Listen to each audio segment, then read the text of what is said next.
take a few minutes for prayer and meditation.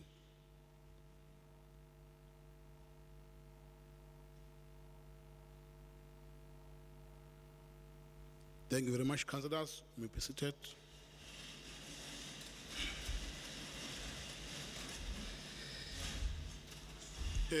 Thank you very much. Let us receive the announcements before we start with our debates. Councillors, before I speak on other announcements, let me firstly remind all of you that our microphone, as I normally remind you in all councils, are crossing under your tables. Please be careful so that we avoid tripping onto them, because that will disappear the sound. Please cooperate with the sound system team. Councillors, also note that delicate microphones are very sensitive.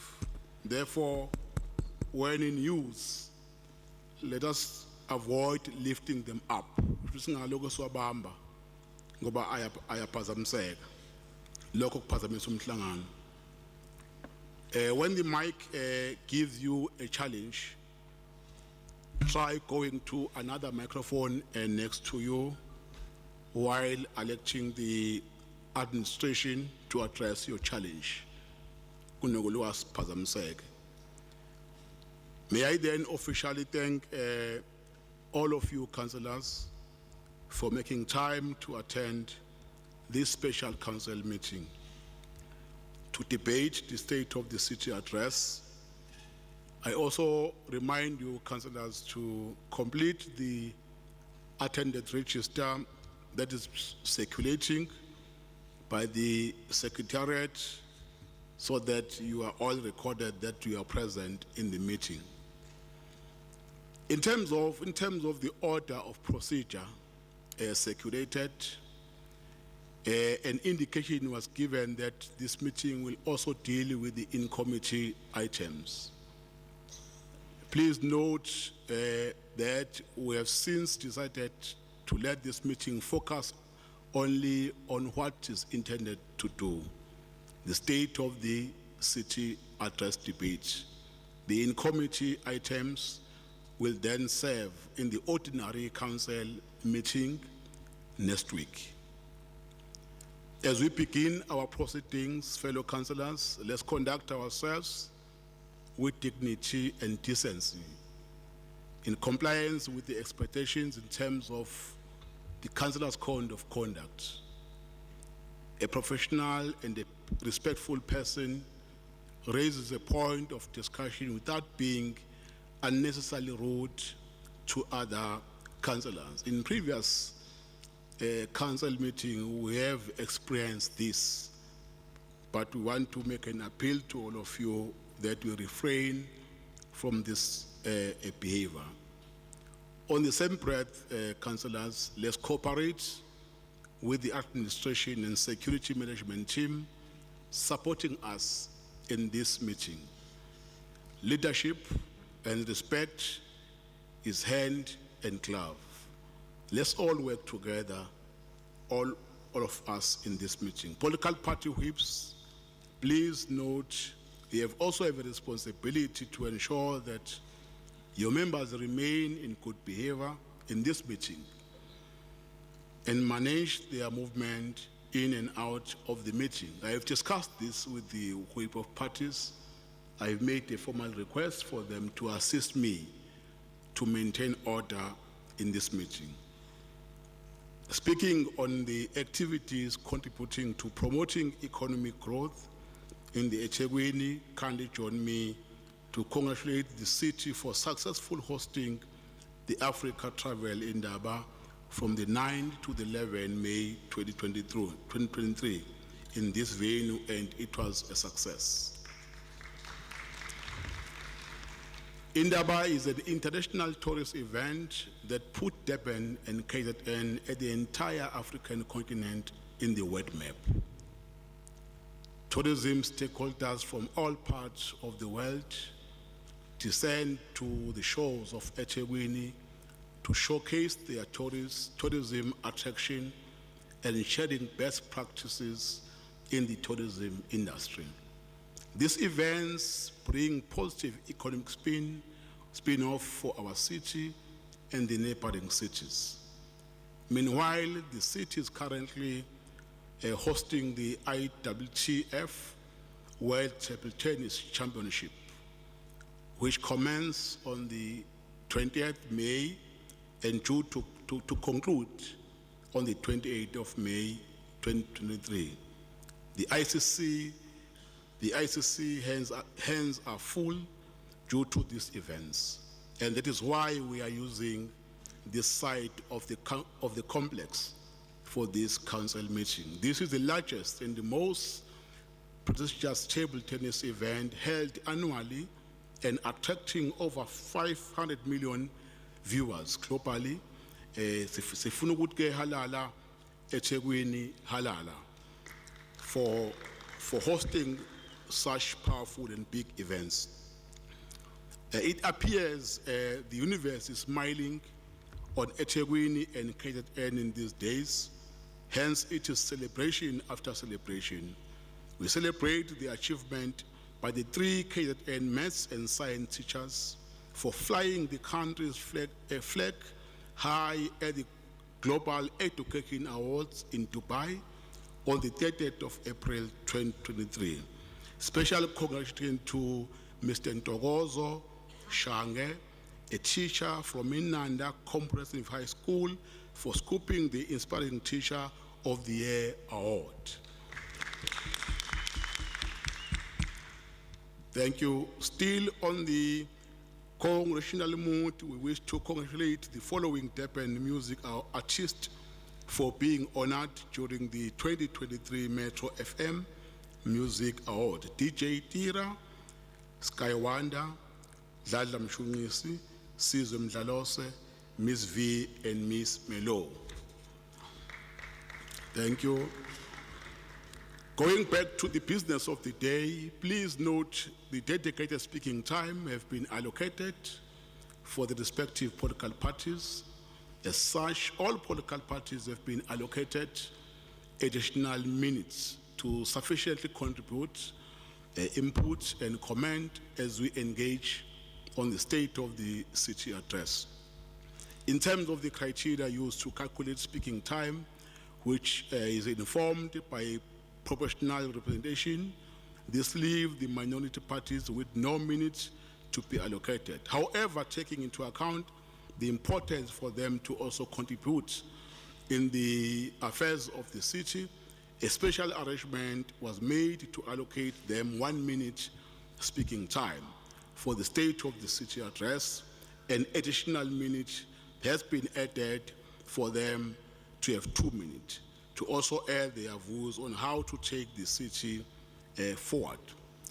It is also noted that the ANC has donated 3 minutes to the Deputy Mayor, Councillor Zandile Mia, for use to be used during the state. Zandile Mieni, I'm sorry, Zandile Mieni, the Deputy Mayor, during the time of the debate. I won't read how time has been allocated. Political parties have got that information. In the event where we have members of the public in our midst, please note you have a legislative right to attend this meeting. However, you attend in your capacity as observers with no speaking right. Please be reminded that you also have a right to raise issues pertaining to the service delivery through your ward councillor or ward committees and any other public participation platform, but not in this meeting today. Fellow councillors, the State of the City Address document was shared previously with all of you during the actual State of the City events on the 26th of April. The document has once again been emailed to refresh us. I would like to believe that we all engage the document once more in preparation for this meeting. I will then go straight to the opening the platform to start with the deliberations. I will be taking hands, and please be reminded. Order, Speaker. Speaker, Order. Yes, yes, before we start with the deliberations, may I please kindly address you on two matters? okay, I will allow you to do that. I want to remind you that we are going to note hands because political parties That's an order, Speaker. have, let me finish, they've submitted the list of speakers who will be speaking. We are going to call those speakers. But let me allow the councillor on my left who have, Councillor Begantuli. yes, Speaker, Councillor a point of order here. Ntuli, you have raised a point of order. Speaker, Let me start with the point of order first. uyangibona kodwa? Yeah, ngiyakubona. Councillor Ntuli. Speaker, Councillor Zwakele Mngcango ocele a point of order. Mina, I kindly requested to address you on two matters, and it appears to be three. The first one is the issue of leave of absence, which are not read. The second one is a request for the update on the issue of Councillor Ngiba, as you promised 2 meetings ago when I asked about the issue of Councillor Mzimuni Ngiba, who is currently awaiting a trial in prison. That's number one. Number two, it's the request for two legal opinions. The first one will be kindly seek an urgent legal opinion in the matter in which this matter of Councillor Mzimuni Ngiba was handled. The Speaker only failed on his functions as outlined in the Municipal Systems Act, Act number 32 of the year 2000, Section 37, subsection E, to ensure compliance of the purportedly former Councillor Mzimuni Ngiba, who missed 3 council meetings and 3 committee meetings, because he was and still is pre-awaiting trial. Okay. Secondly, Okay, point of order, point of order. With due respect to Councillor Ntuli, my apologies. My point of order, Honourable Speaker, is around the relevance of what is being raised by Councillor in this meeting. When the order of the proceedings was outlined, you clearly stated that all matters of council will be discussed in next week's full council meeting, which is an ordinary meeting where I think all promises that were made for. Point of order, Mr. This Speaker. being Order. This being a special meeting to deal with the debate of Order, the Mr. State Speaker. of the City address, I feel that that entertainment is out of order. Thank you. Order, Thank you, Mr. Speaker. Thank you. Let me deal with the point of order first. Mr. Speaker, you allowed the Speaker No, to no, no. proceed. He let made me a deal- request. He wanted let me to deal raise the 2 point of issues. order. You allowed it. Let And me you are deal- in charge of this let me meeting. If deal you with the allowed point of it, order. that's within the... Order. Let me deal the point of order. Councillor Madlala, your point of order is sustained. I can confirm that even the report that Councillor Ntuli is asking is ready, will be presented to council next week. As I've earlier said, the report on Councillor Ngiba is ready. I still make that commitment in the ordinary council meeting next week. The report will be presented to council. Then councillors will be given a space to debate that matter. Councillor Mr. Mngcango? Speaker, no, Mr. Speaker, that's Mngcango? incorrect. That's incorrect. You can't call Councillor Mngcango? Councillor Mngcango to speak Yeah, thank before I finished. I was called to a point of order. You are sustaining the point of order, which is correct and fine. Yeah. But I was on the process of seeking a legal opinion. Over and above that, you are now responding to what I'm saying. You are not only just sustaining an incorrect point of order, but Right. you are Thank you. replying to Thank you, what I'm Councillor Ntuli. asking. Councillor Mngcango? No. The second opinion I'm seeking here, the second Councillor legal Mngcango? opinion I'm Councillor Mngcango? seeking here, Uzoma Mngcango. The second legal opinion le is the legal Councillor Ntuli, please behave. Mkhize, Councillor Mkhize, can you talk to your councillor to behave? Yeah, when you guide the meeting, Speaker, guide the meeting, you must. I'm behaving. I asked Councillor you, Ntuli, you Councillor- gave me a, Councillor Ntuli, Councillor you Ntuli, gave me a permission to I have address responded. you. I have responded to your issues. Mngango, Thank you. Angithi phela ngakayitholi legal opinion. Mngango, order. Speaker. I see On a you, point of Billy. order, Speaker. I see you, Billy. No. On a I point see of your order. hand. Oh, Mngango, hi, I'll see Yeah, you again. my order, Speaker, was. order. Let's listen to, Speaker? yes, Councillor Mngango. Yeah, Speaker, mine is a point of clarity. There is a confusing reports from your speakers forum that met this now, just now. I want to clarify whether, is it correct that either you are personally charged or SIU is investigating you as a speaker? I'm not sure, just clarify that point. I don't want to go out here with a confusing information. Okay, Kodwa ke bekungakaqedi phela. okay, thank you. Councillor Ngicela legal Mngango, opinion yami, order, Speaker. order, councillors, order. Councillor Mngango, there's no investigation against the speaker.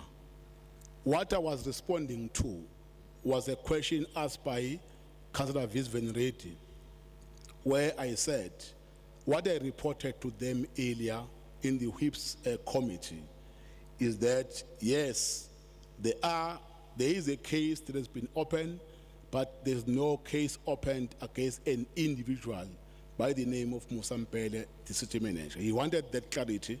That was my response. Thank you, Councillor Pili. Thank you, Speaker, and good morning to all the councillors and the media and the public. Speaker, I want to assist you so that we try and manage and make sure that this meeting stays orderly. I think you had correctly recognized Councillor Ntuli, and while he was on the floor, our colleague on the other side, Councillor Madlala, correctly raised a point of order, which you sustained. But the reality is that Councillor Ntuli was afforded by you an opportunity to speak, and he was on the floor. I would like to pursue you, Speaker, that you allow him to finish his point, having sustained the point of order which was raised by my colleague, Councillor Madlala. If you could allow Councillor Ntuli to just conclude his point so that we can be able to move without any interruptions. Thanks. Now, I got your point, Councillor Pili, that I must allow Ntuli to speak, but Councillor Ntuli, Councillor Ntuli. yeah, you want to say, I must allow him to be out of order, knowing that he's out of order, By because, seeking a legal Listen. opinion, it's being out of order, Speaker. Speaker, you responded to him. You opened the debate. but Councillor Mkhize, how do you run a meeting when we speak, then your councillors are also speaking? Speaker? But when they speak, we listen to them. When we are speaking, we are not allowed a chance to speak. Now, let me clarify, let me finish my point, Billy. Councillor Ntuli is raising issues that should be raised in an ordinary council meeting next week. Issues he's raising are not for this meeting. He will be given sufficient time next week to raise all the issues that you want to raise. The reason why I'm not allowing him to raise those matters here is because those matters does not belong in this meeting, Councillor Billy. Speaker, But let me do this. Let me do this. Let me do this. Councillor Ntuli, Yes, Mr. Speaker, sir. I'm sure you understand my point as a speaker. No, I don't. Right. What is an issue? Just for a few seconds. I don't. I'm kindly here seeking an urgent legal opinion on the matter in which the matter of Councillor Mzimuni Ngiba was handled by your office. On a point of order, Speaker. Speaker. Order. On a point of order, Speaker. Councillor Mvubu, Councillor The point No, of order, thank, legal thank you opinion. very Councillor much. Mvubu. Thank you very much. The point of order. Speaker of Council. Can you please assist us, Speaker, by making a ruling so that we can move? The issue that are being raised here, you've repeated that they are going to be discussed in an ordinary council meeting. Can we just make a ruling so that we can continue with the business of the day? Thank you. Thank you. Councillor Ntuli, because you are raising the same matter that we have clarified that it is covered in our report next week, the legal opinion you are requesting will be provided on the day where the matter is being debated to council. Thank you very much. Let's proceed. So we have your commitment that legal councillors, opinion will be written. Thank you. Order. Yewena mathomlungu takwena. City manager. City manager. Let me get the. On a point of order, Let me Mr. get. Speaker. Let me get the leave of absence. On Leave the of point of absence. order, Mr. Speaker. Thank you, Honorable Speaker. I wish to take the opportunity Speaker. to read the following, Point of order, Speaker. Speaker, Speaker, point of order. following On a point leave of of order. absence. The first one is from Point of order, Councillor Speaker. M.E. Cha, Mabaso cha, cha, cha, cha, cha, cha. He is No, on no, no, no, study no, no, no, no, no, leave no. from Naku Order, order. sithukwa. Point of order, Speaker. to the 31st of the 5th. The second leave Point of of order, absence Speaker. is from Councillor T.M. Tetwa today on the 25th of the 5th, 2023, due to personal commitment. Councillor Chantel Deboer also not available today due to personal commitment. Councillor El Kuzwayo also indisposed for today. Councillor T. Mohammed, he or she will arrive late. Councillor I. Said, not available today due to personal commitment. Councillor M.H. Khan, not available today, indisposed. Councillor P.H. Numalo, not available today due to personal commitments. Councillor D. Mutsele, not available today due to personal commitments. Councillor M.S. Nkosi, not available today due to personal commitments. Councillor M.H. Buthelezi, not available today due to personal commitments. Councillor N.C. Gumede, not available today due to personal commitments. Councillor E. Mgadi, not available today due to personal commitments. Councillor Nelly Nyanisa, not available from today to the 27th, indisposed. Councillor M. Pimkize, not available today, indisposed. Councillor V. Ngugana, not available today, indisposed. Councillor R. Kluti, not available today, indisposed. Councillor K. Mhlaba, not available today due to personal commitment.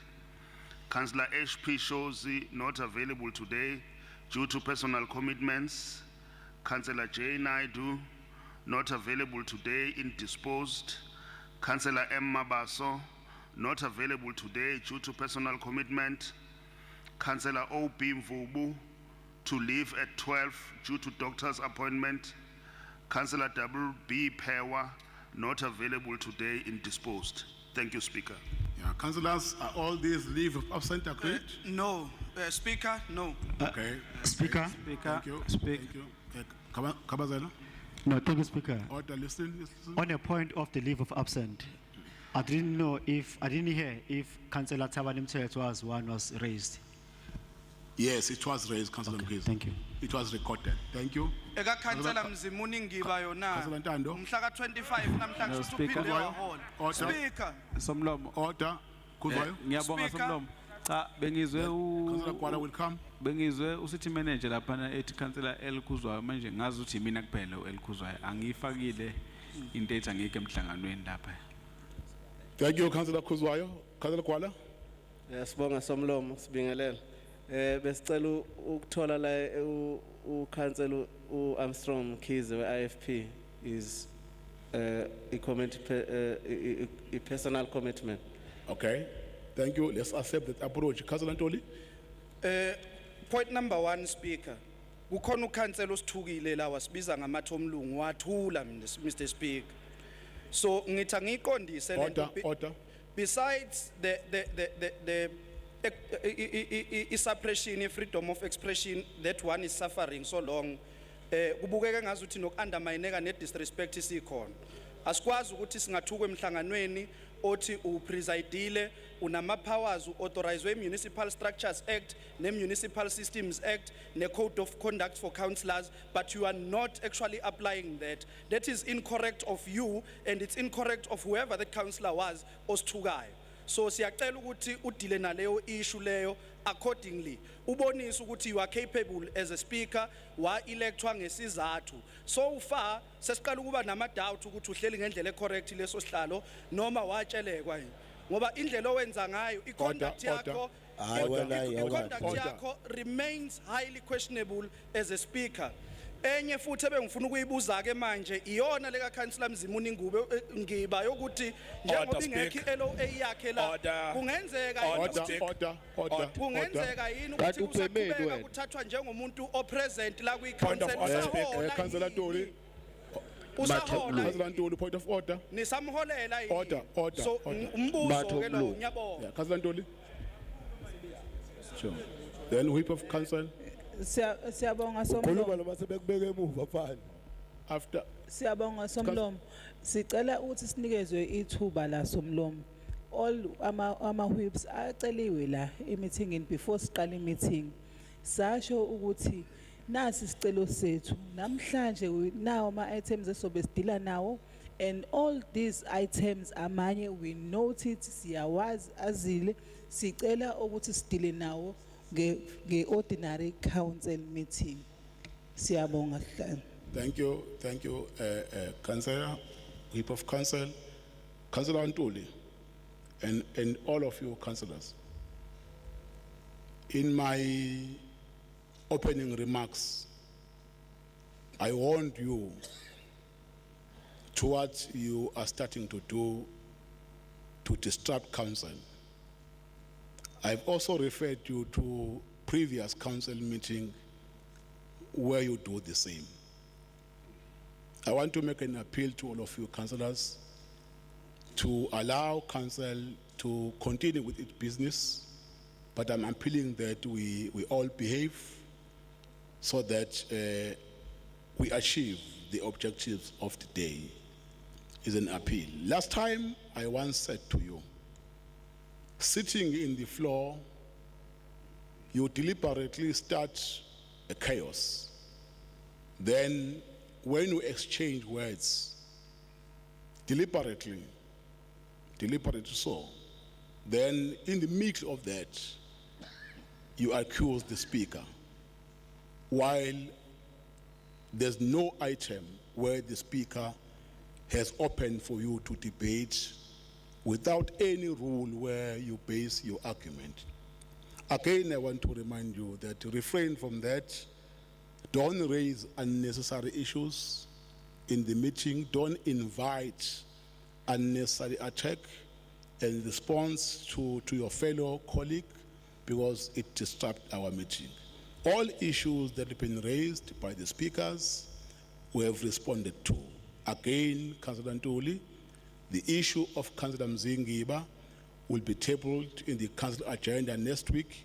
All the questions, all concerns, all legal opinions, that matter will be discussed thorough next week in the council meeting, not today, because today we are here for a reason that we have explained. Noted Thank you very with much, thanks, Mr. councillors, for that. Let's have a declaration of interest. Speaker. Councillor. No, thank you, Speaker. We also want the meeting to note the leave of absence of Councillor Msibi Nolungishang. They are also not present today. Thank you. Thank you, Whip, for recording that. That should be recorded. Councillor Mkhize. I was also made aware of the submission of Councillor Rory McPherson, Shaman Suesanka, and Samantha Vinvogal, if also was submitted. If not, if may be recorded, please, and then the forms can be followed later. Thank you, Councillor. Let's record those additional approaches, councillors. Anyone to declare interest? There's none. We are now going to start the debate. I will call the name of Councillor M. Pili, who will be followed by Councillor Kavenda. Councillor Pili.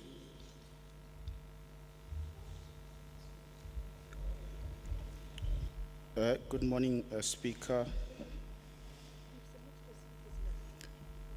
Speaker, I think you may have mixed up the arrangement there. According to the list we had submitted, Councillor Bierge should be first on your list. Yeah, he's the last, but no problem. I can do those changes. Thank you. No problem. Thank you. While we are doing that, Councillor Mkhize, can you please talk to Belinda to reprioritize your list so that it appears as your submissions here? Because in my list, Councillor Begde is the last, but we can do those changes. Councillor Begde. Thank you, Chair. Let's do it alphabetically then. I want to tell you a story today, a story about two cities. The one, the city the mayor talks about, and the other real one. Nganekwane. The mayor city is the one that's got 3.5 million people. The other one was created in 1960. So 63 years ago. Councillors, let's listen. Let's not be destructive. Let's It's a little allow bit distracting if the order, official order. is Let's allow dancing here. Councillor Begde to And my time has to just debate, gone off for half a debate. minute. Proceed, Councillor. So Mele Mpondo, Speaker. Proceed, Councillor. Thank you, Chair. The one was created in 1960, so 63 years ago. Thus it has a mature infrastructure, especially in the older parts, with a population of almost 450,000, which in turn represents just short of 13% of the city's population living across 64 wards. Workers, people who are part of the city's very foundation, income from dirt poor to filthy rich, and as such, the perfect example of a mini eThekwini. You guessed it, we're talking about Chatsworth, where residents of Ward 73 just yesterday in a by-election made it very clear that they are sick and tired of the way the city, and for this matter the country, is being governed. And despite the president setting a precedent by campaigning in what the ANC termed a set for victory by-election, they even defied the number of vouchers and lent the DA 81.7% of the vote to make a difference on behalf in the municipality in a run-up to next year's general election. The successful candidate, Daniel Mia, is ready to take office from amongst his constituents, not from the comforts of a Westville prison cell. So both the promised keys to the ward councillor's office and applause will now be appreciated. Thank you, Chair. So let's see how this tale of comparison unfolds as we attempt to align it with the State of the City address. As many of our colleagues seated on the opposite benches will be able to confirm this, as they were themselves on the streets of Chatsworth yesterday, some very clearly uneasy with it being their first time. As you drive from Higginson Highway towards Chatsworth main shopping centre, you will still observe some of the debris, a stark reminder of the 2021 civil, or should the words rather be politically motivated unrest, which they immediately brings to mind the mayor's social media posting at that time. We are Msholozi, Msholozi is us. By implication, putting party before state, or actually before the interest of the city and its citizens, and quite rightly, a self-inflicted wound that continues to bleed our coffers, that there was never an apology. Uncollected refuse, overgrown verges, uncollected rubble and rats, big rats. And here we are not only referring to those observed near or outside voting stations. Looking across the valley, you cannot miss the ever-expanding Bottlebrush informal settlement, one of 600 located across every corner of the city. And you wonder just how the supposed consequence management mandate is being applied, as in fact, anyone who is held accountable for the loss of the urban settlement grant that could have assisted in bringing dignity to the poorest of the poor. But as we know, that is now gone forever, taken back by national government, as the city failed to spend it. What is even stranger is the fact that it has even happened. In the first place, as the government of the day came up with what they termed the perfect balance some 3 years ago, to the point of eThekwini even being the pilot project, the district development or DDM module as it's commonly known. In terms of this master plan, there should be synergy between municipal, provincial and national planning that includes an alignment of budget. So how then does it happen that the city loses hundreds of millions in grant, or are people just being used as pawns in a factions game of chess. We have to seem to have all these wonderful plans on paper, but the implementation, Back to our city, which has indeed grown beyond expectation, some growing old and creating space for a new generation.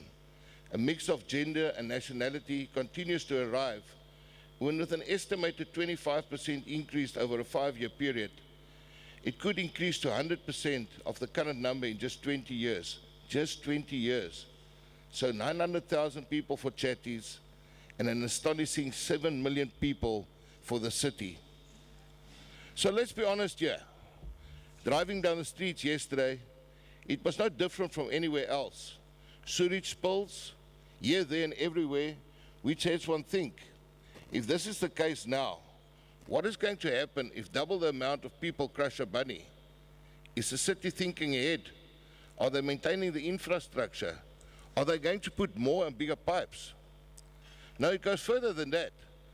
As not only are many of the residents of Chatsworth reliant on the oceans for their daily meal, but like so many of the city residents and those who visit our shores and spend money here to support our frail economy, especially after that unrest wound, they also like to cool off in the sea, which is not very pleasant when you have to share it with somebody else's second-hand round of bunny. And the beaches where this is even possible is getting less by the day. 19 of 23 is certainly not the norm.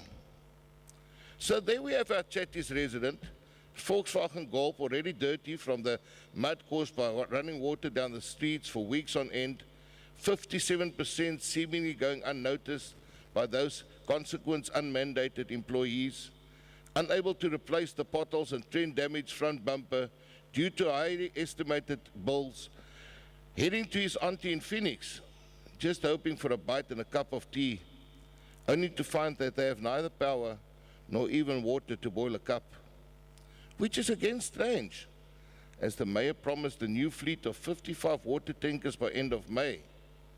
Could it be that the delivery is being delayed so friends of a friend who may or may not own tankers that generate revenue that could possibly be used to fund a function for a friend of a friend are kept happy?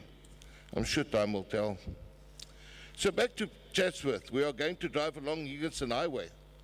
This time, however, save for the area lit by the lights of our Golf, we are unable to see our hand in front of our face, as not a single street light for kilometers, and it's been left like that for 7 years. Did the mayor just to forget to mention street lights? Or maybe the address was written in a day when it didn't matter? Or maybe it wasn't noted through the tinted windows? Or maybe it was just missed by another consequence unmandated employee? Or just maybe it was supposed to be mentioned under alternative energy, where it was forgotten like solar and wind, or the fact that hot and dry temperatures that resulted in approximately 50% of the city being cast in darkness happened as a direct result of a lack in maintenance to subs and transformers that are rumored to have had a 3-year-plus backlog. So let's say our resident wants to save on tires and damage to the cab from potholes and trenches, traveling safe without being accosted at a dark intersection or stepping in a puddle of who knows what. Can he jump on reliable public transport to take him to Pinetown, Isipingo, or the mother city? The answer is no, as despite 9 years of promises, not a single wheel is turned on Go Durban. This despite money being dropped into a bottomless pit. A typical tail wagging the dog scenario, with a certain sector holding the city to ransom, a council-mandated entity not being initiated, and not even an increased unpaid bill from a third-party operator. Maybe something the city manager should be discussed the next time at a braai at his beautiful palace. This little comparison could as well have been done using Unkumas, Amamzantoti, Isipingo, Pinetown, Tongaat, Phoenix, Umslanga. No area or suburb is exempt. At the end of the day, it all boils down to two things: collect the outstanding debt so that there is revenue and the will to attend, address, and hold those who fail to comply accountable. I'll leave it to my colleagues who will further elaborate. Thank you, Chair. Thank you very much, Councillor Pete. Councillor Mpili. Honorable Speaker, Amakhosi asendlunkulu, honorable councillors, officials, umphakathi waseThekwini, and the media, sibingelele.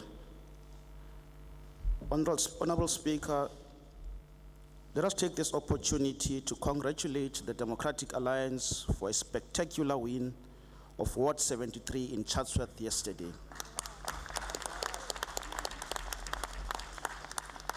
Indeed, this is a confirmation that the real state of the people is being fed up and looking for change. Almost a month ago, the Mayor, Councillor Kaunda, presented to us and the people of this city what he described as a state of the city address, which was instead an imaginary state of the city, a complete fantasy. To prove this, the mayor and the ANC intended to ensure that... Order, Councillor Bailey. Councillors, can I request that when the speaker is recognized by the speaker is on the floor, no one should disrupt, please. Continue, Councillor Bailey. Proceed, Councillor Bailey. Thank you, Speaker. As I was saying, almost a month ago, on the 26th of April, the Mayor, Councillor Kaunda, presented to us and the people of eThekwini what he had described as the state of the city address, which was instead an imaginary state of the city, a complete fantasy. To prove this, Honorable Speaker, the Mayor and the ANC had intended to ensure that this fantasy state of the city address was taken as it is and never debated and exposed. It was the DA that fought hard to ensure that the Speaker of this Council affords the real opposition to the ANC, EFF, NFP, and ATM government. The DA gets an opportunity to debate the Mayor's imaginary state of the city address, a complete fantasy. To prove that this was a fantasy, in this imaginary state of the city address, the Mayor said that he was proud to say that there is stability and unity of purpose in this city. The DA has always disagreed with this. The ANC national government and provincial government also disagrees with the Mayor. His own party, the ANC, disagreed with him by intervening in the city through Section 154 of the Constitution, which allows national government to support and strengthen municipalities' capacity to handle their own affairs and their ability to perform functions. Honorable Speaker, this is a clear vindication of what the DA has been saying over the last many years, that this city, and with the Mayor in charge of it, is in a total state of collapse. The ANC agrees with this, the DA agrees with this. It's only the Mayor, Councillor Mayor Kaunda, that sees the city as one of the greatest, which is a complete fantasy. Unlike Mayor Kaunda, the real state of the city that we see is a city that is collapsing under his watch. It's a city that has a failing infrastructure, a city that is failing to utilize its national grants, USDG, meant for the poor and those in desperate and in need of housing. A city that is failing to manage its waste affairs, a city that has got a collapsing SCM processes, which is holding these municipalities to its knees. That is the kind of city that we see and that we know, unlike the fantasy which was explained by the Mayor in his state of imaginary address. The ANC, EFF, and NFP, and ATM government of eThekwini continues to exclude many of the residents from eThekwini in getting service delivery. The government under Mayor Kaunda is failing to supply amanzi, ugesi, ongaphazamiseki ey'ndaweni ezifana naseNtuzuma, nakwaMashu, eNanda, e-Adams, eHammersdale, ePhoenix naseMolweni. This coalition government is failing to keep our streets clean. Under Kaunda, this is a state of a total collapse. The mayor spoke about district development program, which is meant to uplift the locals who are poor and desperate for work. And he explained this as something that needs to be given to the locals. But in actual fact, it's the comrades and the businesses aligned to politicians that are benefiting from that, leaving the locals and the poor in a state of desperation and poverty, just using that as an excuse to put pockets in certain businesses and align people to the ANC. In closing, Speaker, the mayor in his opening remarks, he quoted Thomas Sankara and said that while revolutionaries as individuals can be murdered, you cannot kill ideas. I want to invite the mayor to read further on Thomas Sankara, because Sankara also speaks about the revolution, which is not public speaking tournament, which is not a public speaking tournament, a revolution which is not a battle of fine phrases, but a revolution that is going to uplift those who are really in need. So if he's a true revolutionary, we invite him to not give us a fantasy, to not give us his ideas on what he thinks is going to be best for this city, but to tell us the real state of the city and how exactly he plans to fix it. Thank you. Thank you, Councillor Pili. Councillor Ntando Khuzwayo. Councillor Billy Fantas. Khuzwayo Ntando. Leo ngiyabonga somlomo. Phazamisa lamakhansela speaker. Ngibingelele kuwe somlomo. Asikhuleke kwisilo sakwakhangela amankengana indlula mithi kaMdlokombane kaBishop Khali. Bayede hlangana lomhlabathi nasemakhosini onke aseNdlunkulu. Honorable Mayor, Councillor Kaunda, Honorable Deputy Mayor, Councillor Mieni, fellow councillors, residents of eThekwini municipality, representatives of different media houses who are with us today, amalunga wonke omphakathi oseThekwini asibukayo asemakhaya. Sanibonani. Yabona ke speaker, kuno thile omhlopho obizwa ngokuthi uMark Sonnenberg. Uthi there is nothing worse than a hypocrite who's also a liar. Abafana bangaphesheya, they happen to be both. Mr. Speaker, one of the most prolific writers of the African soil, Uchinua Achebe, noted that, and I will quote this, open quote, "When we gather in the moonlight village ground, it is not because of the moonlight. Every man can see it in his own compound. We come together because it is good for kinsmen to do so." Like yesterday, and shall be the case tomorrow. We are in this house. Point of order, Somlo. Point of order? Councillor Gwala Somlo. Yes, Councillor Gwala. Unkosi. Bengifisa Somlo ukuthi siqondise lento. Angithi ukhongolose udonate u3 minutes ku honorable deputy mayor uZandile Mieni. Ayikwazi ke ANC kuba nama minute of 51 again mase donate u3 ibalo zihleze zisishaya. Yeah, thank you. Ayilungise lo ndaba. Thank you, Councillor Gwala. Your point of order is sustained. You are correct. Secretariat, please correct that. Councillor Khuzwayo, proceed. Bengithi kuhlangene nami manje ngiyabona kuhlangene nami.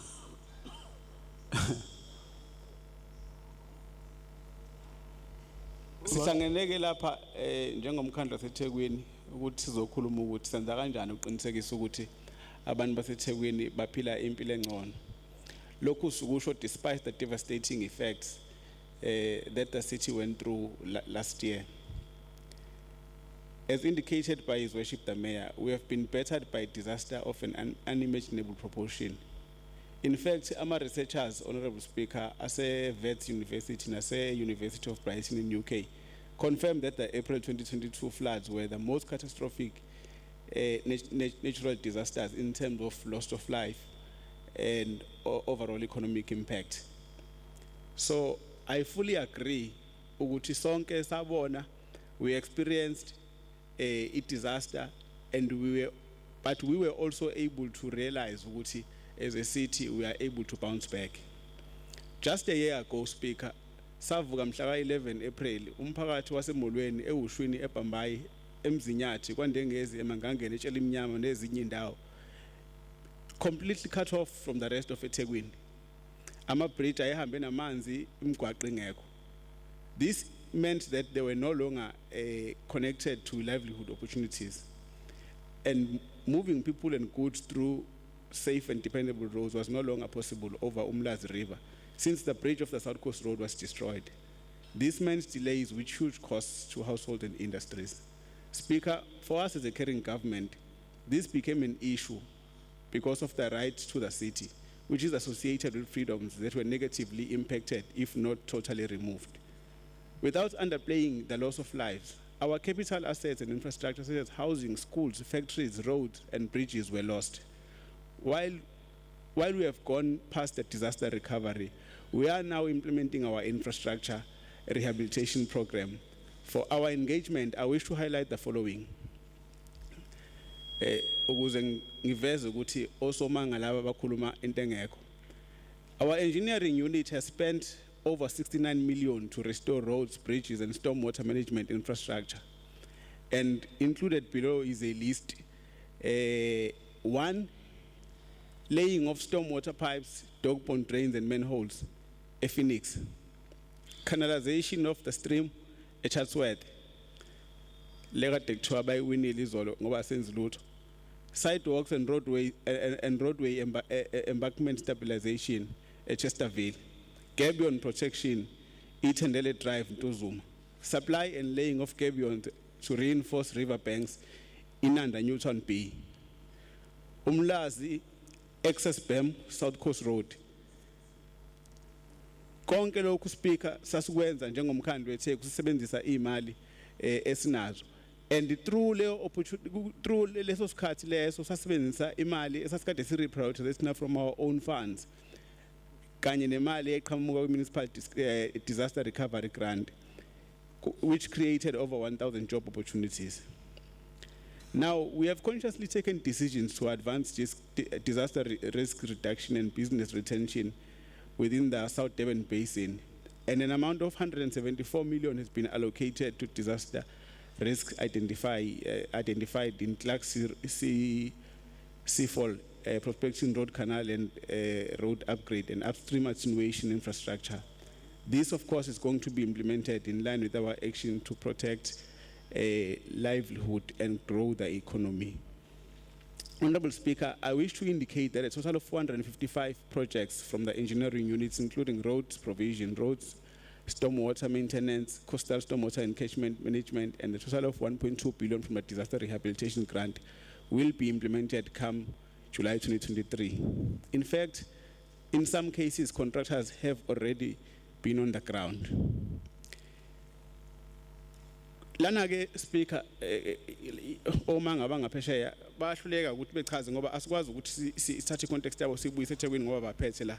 La baphethe khona nje City of Cape Town. I had a displeasure of visiting there a few weeks ago. Point of order. Councillor Pili. Speaker, I do apologize to do this, but I think Councillor Kuzwa needs to clarify mengabethi omanga bangaphesheya. Clarity. I mean you. That's Order, the clarity. order. I mean you. And I'm about to say why. Order. Let me hear When they are finished howling, what then I Councillor will Pili is speak. saying. Order, councillors. Pili. Kuthunukale nenxeba. Some of them are only good for howling. I was saying that, Speaker, as they continue to howl, Siyakhala njalo. faceless howlers. As I was saying, Speaker, Councillor Pili. Yeah. Stop this thing, man. Please, please, please. But I can't be interrupted while I'm on the floor. No, that's why. Councillor Bill, Councillor Bill, when you are disrupted, I said, councillors, please be ordered because you are speaking. But when I'm giving you a chance to speak, we are responding to them being out of order instead of talking to your point, because I've already said, councillors, be ordered because they are disruptive. Please, just put your point of order and proceed. Please. Speaker, I was saying that Councillor Kuzwayo is out of order to refer to us. I'm not sure whether he's saying myself or my colleague, Councillor Bierge. Mangabe eti sinamanga noma mhlambe we are liars. Maybe if you can just quantify that statement so that we don't mislead this meeting as we move forward. If you can maybe just clarify who is referring it to. Okay.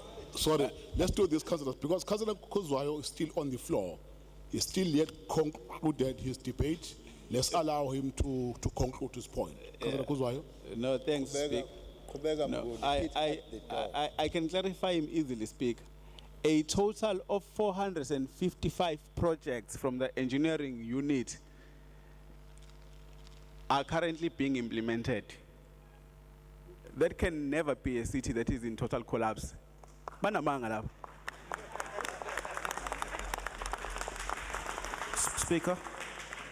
Speaker, on a point of order, Speaker. Yes, please. Shaya mnguni uyozavela umnikazi. Speaker, I don't mean to interrupt the speaker, but I think what we are doing here is quite a serious business. We are dealing with a collapsing state, and I don't want to keep on interrupting. Order. I want. Order. Councillor Bill. Order, councillors. Order. Councillor Bill. You are raising a point of order, but we are also continuing with your debate-making statements. Yeah, order, councillors. Order. Councillor Bill. Order. Councillor. If you raise a point of order, don't make a statement that will challenge to be responded to, because we are delaying council. Raise a point of order that the speaker will rule. But if you raise your hand and continue with the debate, that is wrong. Please, order, point of order. You are correct, Speaker. I apologize. Thank you. Speaker, Councillor Kuzwayo is wrong to say that, or is lying to this council meeting to say that the city is stable. The city is. No, Councillor Pili. The city has been placed on section 154. Councillor Pili, the city has been. It's a factual.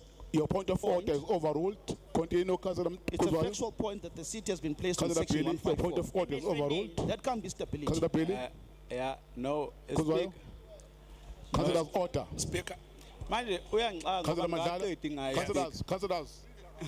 Councillors, let's allow Kuzwa to continue, but there's a point of order from Councillor Mandala. Yes, Honorable Speaker, for this debate, Speaker, to proceed smoothly, let us allow people to debate. You know, when the DA was debating, there were a lot of things that I disagreed with, but I kept quiet because they have a right to debate. We are going to have our chance to rebut what they were saying. Sazongena kubona. Abamdedela uKhansela uKhuzwa ayangena kubona bayabuya nabo. Sizongenana nje la kuyoze kusisithakathana makhelwane. Thank you. Councillor Kuzwa. Yabona Speaker laba bethe khona iDA iCity of Cape Town ngeke ngavakasha khona. And I say I had a displeasure of going there because that city is crime ridden. Amalokisha khona they are pothole ridden. Angcolile isuke igijima everywhere. Abantu nje abaphila emalokishini bakhona abantu bamnyama. They are seriously undermined. If these people are saying they want to run this city, they want to subject abantu baseThekwini kuleyo nto leyo, ningayivuma baseThekwini. Akusibona abantu abangaphathi iTheku lapha. Abanifuni. Omasipala babo abawu5 eWestern Cape kubuyiselwe imali emumva eNational Treasury more than 500 million because bebehluleka ukuthi beyispend. Namhlanje bazoba ama hypocrites laba bazotshela thina ngalokho, knowing very well the challenges that we were going through because bebekhona la eThekwini. Unless mawukuthi makuphela i-council meeting bagibela be Cape Town then they wouldn't know what was happening. Angibayeke umzala ngoba umzala bami lama. Speaker sengivala. I want to conclude by quoting the son of this city, Anton Muzwakhe Lembede, who said, I quote, freedom is an indispensable condition for all progress and development. close quote. Ours in this government is to ensure that the people of eThekwini are free from fear of both man-made and natural disasters, and our business are free from fear of devastating floods, especially in the South Durban Basin. And surely we are achieving this progress and development. I thank you. Thank you very much. Councillor Kuzwayo, Councillor Susoga. So losishayile nje uyozavela umnikazi. Thank you, Speaker, for the opportunity. Having listened to the first speaker, Councillor Bierte, I am reminded of what is called a congeniality bias. And this is a theory that is based on a cognitive dissonance theory by one of psychologists, Ufesinga. He says, according to the historical use term, people tend to select specific aspects of exposed information which they incorporate in their mindsets. These selections are made based on their perceptives, beliefs, attitude, and decisions. Now, I'm saying this, and why I'm reminded of this philosopher is that his selectiveness in his approach and when he articulates, he is very biased. He is taking us back to 1960 in an apartheid era where only the few were catered for. And now it's 29 years post-democracy, and he is Point of order. He is still suffering. Still suffering from the hangover of apartheid that simply because Councillor Soga, there's a point of order. Chair, with all due respect, and I can hear my colleague is a very learned person, we must not get our wires crossed by calling the word apartheid every time when we are unable to basically grasp what's going on. I was trying to explain. We have to accept. We have to accept that the history is written. Councillors, Speaker, thank you, Councillors, Speaker. order. Councillors, I want to make an appeal, okay, Councillor Pete. While the speaker is on the floor, let's not be destructive. Let's not raise point of order that are unnecessary. Now, because we are wasting time of council, I appeal, Councillors, to all of you and to other speakers that will follow, because I want to give all of you a chance to debate. Councillor Soga, proceed. Thank you, Speaker. But I must thank Councillor Bierte for pointing out that I am learned. Indeed, being a product of Bantu education, I did defy the odds and I came out better and educated. Thank you. As I was saying, he has taken us back to 1960 and we are now 29 years post-democracy. But I do understand that you are still suffering from a hangover of apartheid because that was the time when you were most comfortable. Unfortunately, you need to get to the program. We are in 2023 and we are in a democracy that is led by African National Congress. Going to your obsession. Speaker. With Chatsworth, let me just highlight something.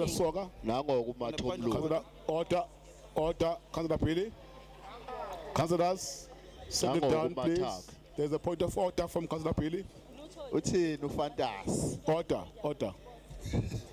Order, whip of council.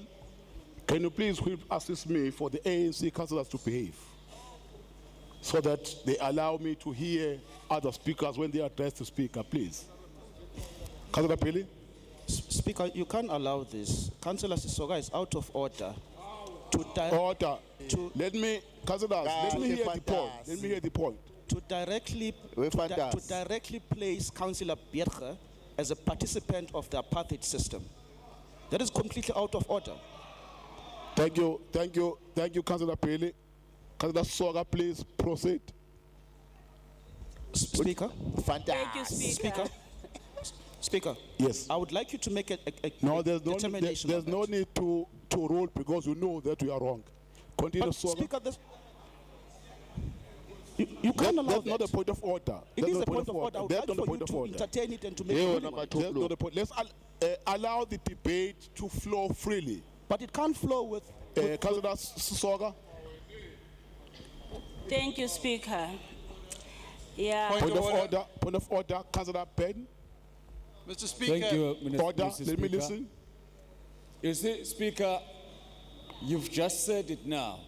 No, it's Councillor Ben. Who's the speaking? Councillor Ngema. No. The point of order was raised by Councillor Ben in front of me. He's recognized. No, Speaker. Again, you've Who's- made a ruling no, who's that speaking? ANC councillors, Who's you speaking? need someone to assist No, you. you are wrong. You are not recognized. By who? You are not recognized. Ben, you are Speaker, I'm not recognized. going to help you if you're sitting there and Councillor Pen? you cannot look at the opposition benches because you want to only to look at the Councillor ANC and Pen, give but them you the are not opportunity to recognized. attack our councillors. You are going not to tolerate recognized. that, You can't Speaker. speak not recognized. Speaker, you cannot allow ANC councillors Pen? to attack our councillor Andrew Pietge. You have to rule on that. That's what Mzamo was saying. Mkhize. Councillor Mzamo was saying. to you. Mkhize. Councillor Mkhize, take control of your caucus. Speaker, we cannot be treated like Speaker. trash Councillor in this you are meeting. on the floor. Respect the councillors. And you are disrespecting Councillor Andrew Pietge by allowing the ANC to personally attack him. That's a ruling that Councillor Pen? we wanted you to make. But you decided not to. And then allow Councillor Sisoga to continue. That's wrong. Can you Thank you. please address Councillor Ben? Thank you, Mr. Speaker. The consequence of how you are conducting this meeting is the fact that you are allowing ANC speakers to say the most horrendous, horrible, dishonest, incorrect things and saying we must sit and listen to it because you mustn't interrupt them. What? On previous occasions, Order. on previous occasions, you've asked us not to offend each other and say nasty things. That's happened a few minutes ago. The point of order was raised. You have ducked the issue of whether or not you're going to allow that conduct to stand or not. So my point of order goes back to Councillor Billy's point of order. Are you going to allow that statement by the previous speaker to stand, or are you going to ask her to withdraw it? It's a very simple question, yes or no. Yeah. Does she have to withdraw it or not withdraw it? Yeah, councillors, let me Gishilo. order. Let me Gishilo explain ngathi this. uyozaphumela obala Let me umnikazi explain wentsha. this. In this debate, councillors say a number of things that are contained in the State of the City Address and other matters. Is Councillor back there in his speech, back there, who made reference, order, is him who make reference to the 1960 and other things. Now, it can't be correct when other councillors are making reference to the same era in our country, and those councillors are being called in out of order because it's him who made reference to that period of time in our country. Therefore, Councillor Soga is not out of order. Hence, I'm saying let's allow her to continue and conclude his point. Councillor Soga, proceed. Order, councillors. Thank you, Speaker. You know, we live in interesting times when people celebrate mediocre. Again, I'm listening, councillors celebrating the victory of that took place last night in Ward 73. What they are being selective again on is the fact that in 2021, DA won the same ward by 90%, and last night they experienced a painful decline of 9%. 67. And they won the ward by 81%. So, but I will Factual allow you. correction, 67%. I will allow you to celebrate mediocre because, well, maybe that's what you are all about. But let me just proceed to highlight very importantly that we can't be sitting here and being absorbed in our figment of imagination while we are ignoring the facts. And the fact is we only have one city, which is eThekwini City, iDurban, iThekwini leSiklona. Well, I will not dwell and venture into the tale of two cities that people are trying to perpetuate here.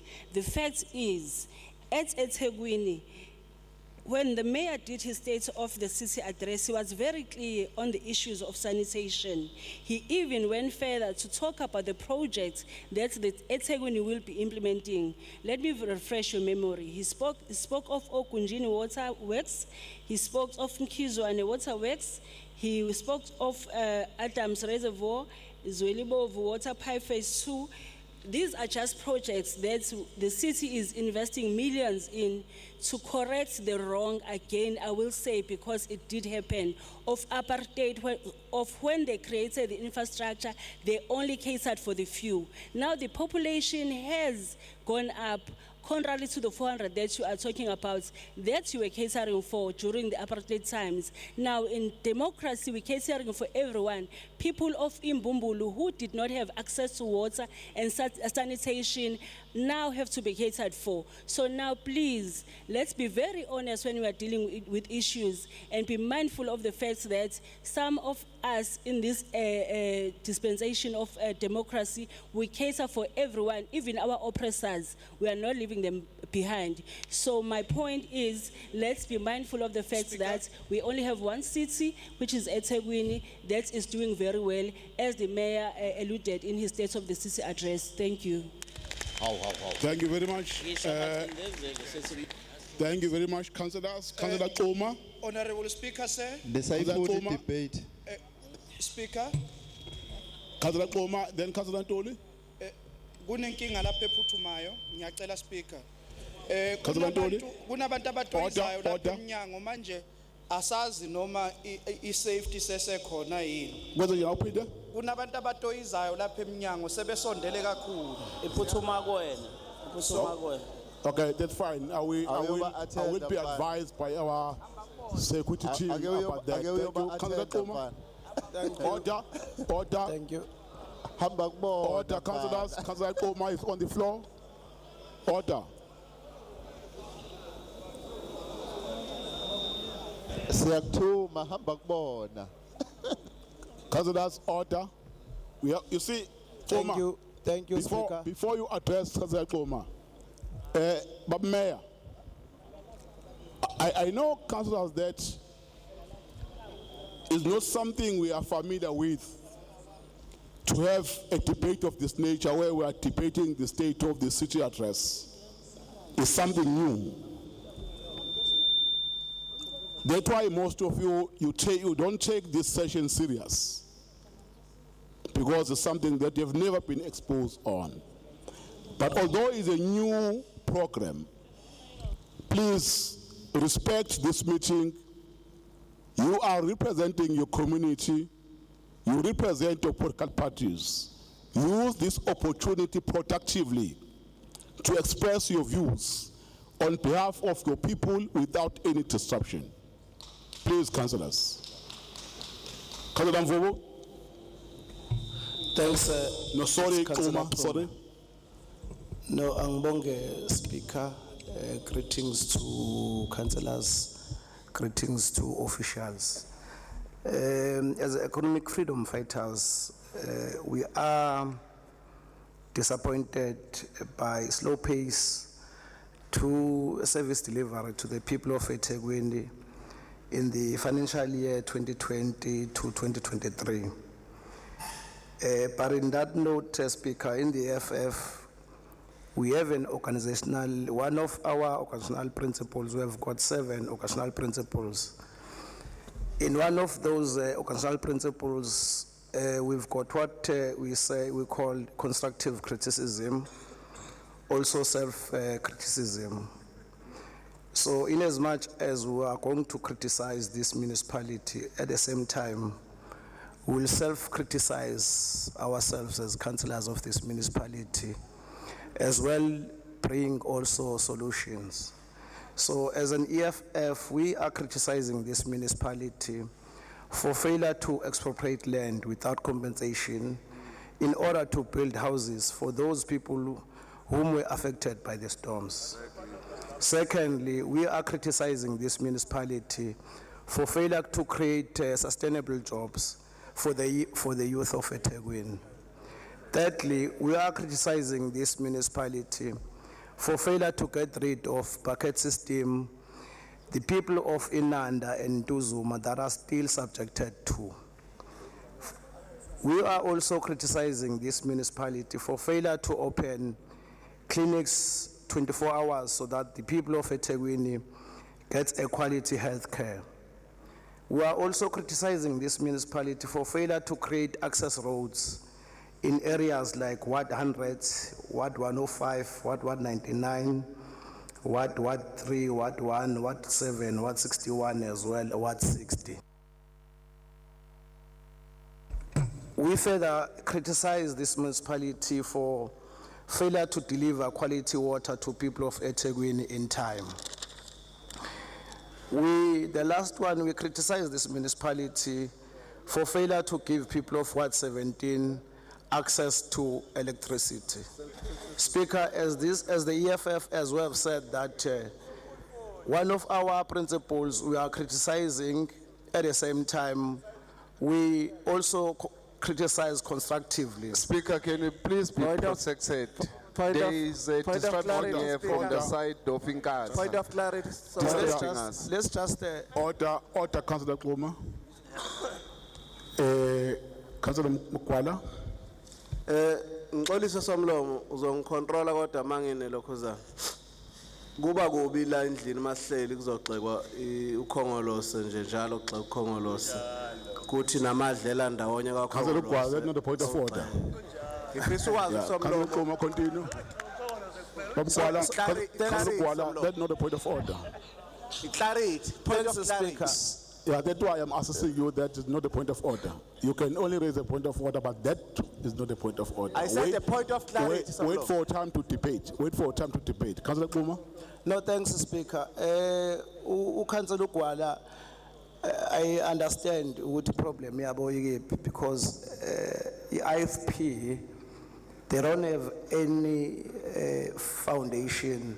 So when I talk about principles, Says the party that broke away from the ANC. Says the party that broke away from the ANC, we haven't got foundation. So when I talk about principles, I've mentioned that in the EFF we've got IFP, in the EFF we've got Councillor principle. Kluma, don't address the AFP, address the speaker, please. No. But in the, thanks, Speaker. But in the EFF, we criticize constructively. At the same time, we self-criticize. So let me continue, Speaker. So in one of our criticism, we also bring solutions. So we want to bring the solution in this municipality, that this municipality need to get rid of the incompetent officials. It's one of the solutions. It's a self-criticism. It's a constructive criticism. We need to improve the procurement. It needs to improve the procurement system in order to speed up the processes to delivery of services to the eThekwini community. One of the constructive criticism, the solution is it needs to improve a pace on the capital expenditure. It needs to convert all those municipal hijacked buildings into social housing. There are plenty of abandoned buildings in Claywood, Jacobs. Let us assist the youth of eThekwini to have co-ops and help them to open sustainable factories so that they can create sustainable jobs. As this council, we need to have an honest conversation about the 30% of local beneficiaries on tenders. That end up goes to individuals instead of benefiting the whole community.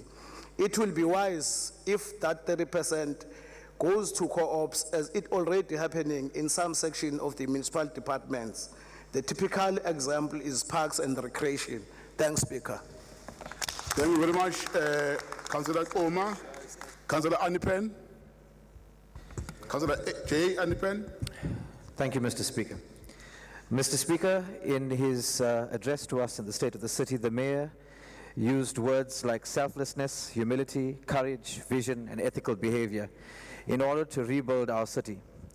But Mr. Speaker, when this windy rhetoric has blown over, what are the realities under which citizens in the city are forced to live? His Worship, the Mayor, boldly articulated that there is both stability and unity of purpose in our city, and qualified this by the recent assessment conducted by COCTA and the AG. Mr. Speaker, anyone with an iota of sensibility knows that any institution managed by the governing party cannot be trusted to provide a fair and transparent assessment of facts. We have seen time and again how biased and prejudicial the Department of Cooperative Governance and Institutional Affairs can be, and frankly, any assessment by the department is not worth the paper it's written on. About the AG's report, no one with an inkling of dignity would boast of the AG's report or findings. Every financial year for the last 10 consecutive years, the Auditor General has highlighted the ever-increasing amounts of irregular, fruitless, and wasteful expenditure, and singled out the lack of accountability and political will, as well as registered major concerns about the absence of consequence management. Anyone can pontificate the fact that the AG has given Etiquette an unqualified audit for the past 5 consecutive years. But how many recommendations of the AG have been adhered to, achieved, or followed? The new audit turnaround strategy, which the Mayor has waxed lyrical about, is just another talk shop. It will have little, if any, impact on us until we see those responsible for corruption and maladministration being held accountable for their misdemeanors. It beggars belief, Mr. Speaker, that the Mayor proudly claims that we have transformed the lives of millions of people through the provision of basic services. When citizens in Tongaat, Verulam, Intezuma, and other parts of the city go without water and electricity for days. Is the fact that the people of Phoenix are being subjected to water cuts and interruption to electricity supply a form of transformation that the Mayor speaks of? Mr. Speaker, we were told that the removal of the previous CSW head was a result of poor service delivery, and that the incumbent has brought a renewed sense of focus. This couldn't be further from the truth. To say that this unit is in itself less than satisfactory is putting it mildly. The current CSW head doesn't respond to emails, ignores WhatsApp texts, and never answers her phone. The city is strewn with waste on every corner. Dumping is on a high and waste removal at an all-time low. It is also interesting to note that there's been an increase in the number of informal settlements sprouting around the city, but this, Mr. Speaker, is not an unusual phenomenon. Informal settlements have been on a steady increase for years, but instead of providing decent living arrangements and proper housing for people, our response has been transit camps. Camps, which were supposed to be temporary arrangements, have become decade-long accommodation. We have heard the Mayor speak about service delivery as it relates to potholes, verge clearance, road markings, and refuse collections. Perhaps the Mayor needs only to visit the Phoenix Highway, Week Street in Verulam, the Gopal Herban Street in Tongaat, or any of the other streets in the city, and navigate through the maze of potholes that exist. Can the Mayor qualify his argument of providing services of verge clearance when District 2 in Clayfield, which services Inanda, Phoenix, Mount Royal, Mount Moriah, have only one truck, no cherry pickers, have to wait for months for nylon for their brush cutters? Employees are without overtime and contractors have not been paid. Horticulturists and law enforcement officers have been without vehicles for months. The Mayor has promised that 500 social enterprise beneficiaries will be recruited to collect refuse from informal settlements. Will this be temporary employment, casual employment, contract employment? Mr. Speaker, citizens in this country, in this municipality deserve better. The Mayor must not promise recruitment. He must promise employment with the protections and benefits that come with it. We were told that the city continues to provide subsidizing houses for the poor. Does this include houses that are built by housing cartels such as Woodlace? We encourage the Mayor to go out to the residents of Norris Park and Sastry Park and hand out to them title deeds that are outstanding from 1999. Mr. Speaker, the Mayor has given us an outline of what he thinks the state of the city is. But the reality is the state of the city is sewage spillovers, no water, electricity that is at an all-time low, and just poor service delivery. The IFP believes that the Mayor's response to the city is nothing more than opaque and lacks rationality. I thank you. Thank you very much, Councillor Anipen. DA, Councillor Y. Kavenda. Mr. Speaker, I indicated earlier to Belinda the order in which our speakers are to speak. So she has an amended list. It was Councillor Sorry, it's Councillor W. Ndweni, sorry. Thank you. Sorry about that. The whip has corrected the list. It was my mistake. Sorry. Councillor Ndweni? Thank you, Mr. Speaker. Sibingelele bonke abantu njengokwezihlalo zawo.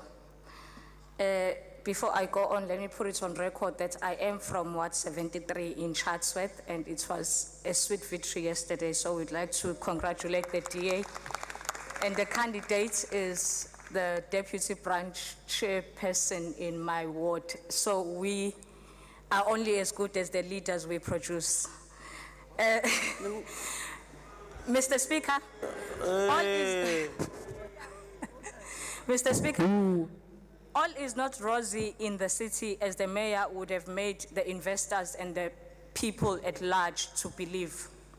In his address, he spoke about priorities that the city would like to achieve. The 5 priorities are as follows. He said he wants to achieve social solidarity economy, the construction of adequate infrastructure to boost service delivery, create jobs, skills development, and promote the fight against crime and create safe spaces. The state of the city addressed by Mr. Mayor can only be described as pulling a wool over the investors' eyes and the community at large, as it omitted some of the most important events that has befallen our city recently. The investors find our city undesirable due to the lack of service delivery and other factors. Just recently, Henneken has disinvested 7 billion rands. LG Electronics has disinvested 1.2 billion. Mara Phones has disinvested 1.2 billion. Samsung Electronics disinvested 2.5 billion. Crossley Carpets disinvested 1.5 billion. Toyota has scaled down production and operations to the tune of 15 billion. These are just the few disinvestments that have happened in our city recently and have totaled to a total of 47 billion rands in disinvestments. Mr. Speaker, as we sit here today, many businesses in the tourism sector are struggling to go back to pre-COVID sales due to the sewer spills that we've seen in the beaches during the past festive season. Hilton Hotel is reluctant to come back to the city, and this has cost the city hundreds of job opportunities.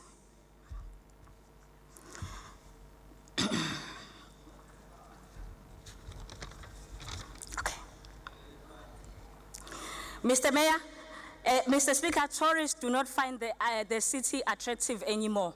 Millions of people choose Cape Town and other tourist destinations over Durban.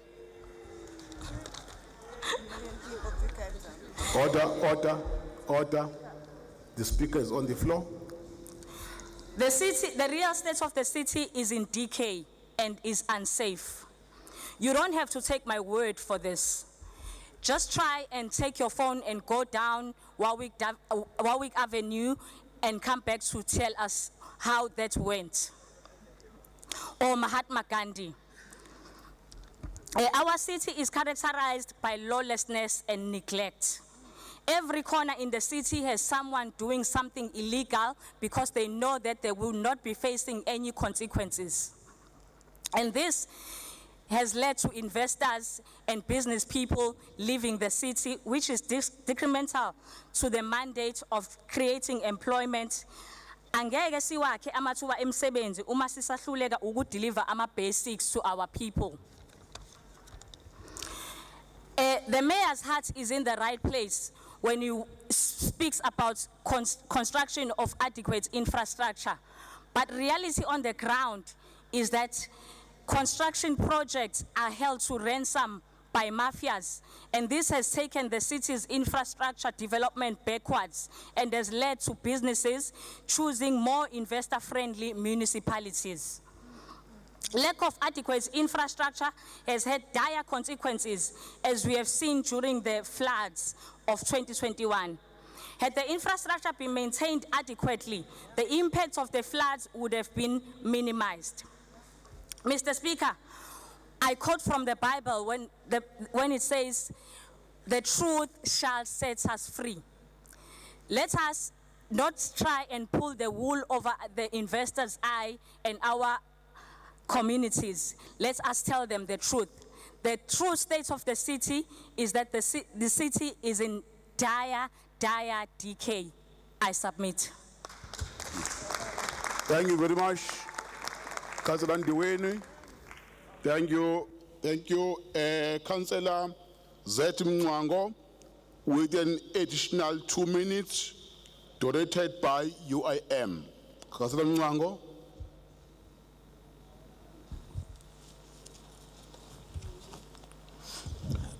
Thank you, Speaker. Singina 5 phela uqala manje. Ngina 5. Cha silungisa ukuqala. Let's call it a minute. Speaker, let's call it qala. I've got 5 minutes. Honourable Speaker, the mayor made a good wish list, but failed to tell us about the real state of the city. But maybe one must help the mayor. The real state of the city is that where the city is facing a water loss of more than 50% with no clear solution. The real state of the city is where many communities are allowed to be without water for more than 2 weeks. You talk of community in Kwapesta, Ntuzuma, Enanda, and some parts of Mlazi. You talk of the city where illegal connections are all over the city and nothing is being done. There's a state of the city. State of the city where proposed tariffs increases which are far above inflation levels, which will definitely unaffordable for many residents and businesses.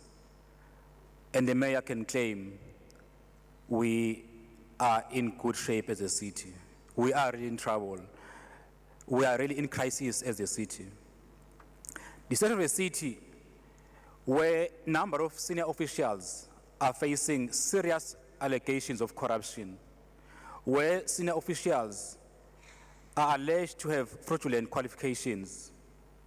The city where a councillor can comfortably earn a salary while in jail. This is a city where departments are collapsing. We can't even cut grass. Where storm damage infrastructure that can't handle a normal rain without a disaster. The city where we are failing just to produce the project plan to fix sewer infrastructure.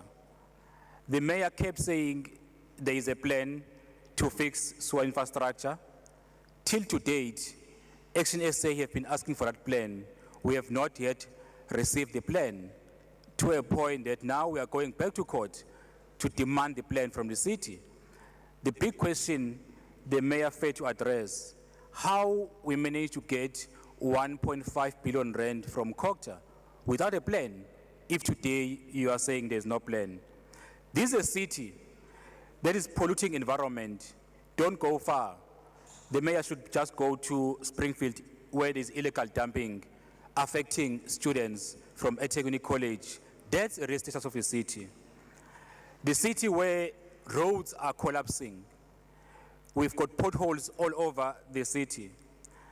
Just drive M19, just drive M13, you will see the real state of this city. You talk of the city where buildings have been invaded by illegal immigrants and nothing is being done. Some of them committing crime in the city and nothing is being done. You go to Point Road, Mayor, that's where you will really see the state of the city. The city where you've got best facilities like Mos Mabhida, which is lying as a white elephant because there is no proper plan. You can't even utilize the Mabida to make some revenue. That's the real state of the city. The city where there is high unemployment rate, where the mayor will come out and celebrate and say it is a decline, while the number of young people are out there in townships, lying around, unemployed, but you come and claim there is employment in eThekwini. The state of this city, it's where the city is unable to spend its own maintenance budget, while you have infrastructure that need to be maintained, while you've got sewer spilling in our rivers, still affecting our beaches, where economic zones are closing down, where we saw the Fun World closing down because the ANC is not capable to run anything. They can't even run the spaza shops. I don't understand how they will able to run this beautiful city. But we can see now they are running it down under your leadership, Honorable Mayor. I thank you. Thank you very much, Councillor Mwango. Councillor Kwala, APC. Ingabwenze njani uma ngaqala lapha kaNongoma? Speaker, siyabonga. IABC iyayikhumbula iyayinotice inkulumo kameya noma ke yayikhuluma yona into ejwayelekile. Kujwayelekile lokhu masihlangene kanje samakhansela kube mnandi kubonakala ukuthi kumnandi impela. Bonke abantu bayajabula beqoshelana njengamakhansela, abanye bethi senza kahle, abantu abanye bathi nenza kambi. Kodwa iABC ngakunxusa lokhu ibhekise kuona onke amakhansela ukuthi asijabuleni la endlini kodwa nangaphandle abantu bebejabule ngoba iABC ngakunotice ukuthi izinto zonke ezikhona la ngaphandle ayibajabulisa abantu abakhokhi bentela yaseThekwini. Kodwa thina la ngaphakathi siyajabula njengamakhansela. Sizoqeda sihambe siyokudla sichomelane senze zonke izinto lezi kodwa abantu bahluphekile ngaphandle. Siyakunothisa ukukhuluma kwemeya makungenzeka kube nethamsanqa lokuthi imeya lokho yakusho kuqhamuka nje umsamali yothize ke kwenzeka okusuke kukhulunywe la endlini ngoba akwenzeki konke kuyakujwayelekile ukukhuluma kodwa akwenzeki ngaleyo mazwi speaker ngiyabonga. Siyabonga ACC Councillor Ismail. Thank you, Honourable Speaker. While we note and appreciate the state of the city's address by the Honourable Mayor, it is quite clear that many of the facts herein are figures from history and not what the citizens of eThekwini want to see or hear. Idealistic thinking and planning is all that the city's leadership seems to be doing.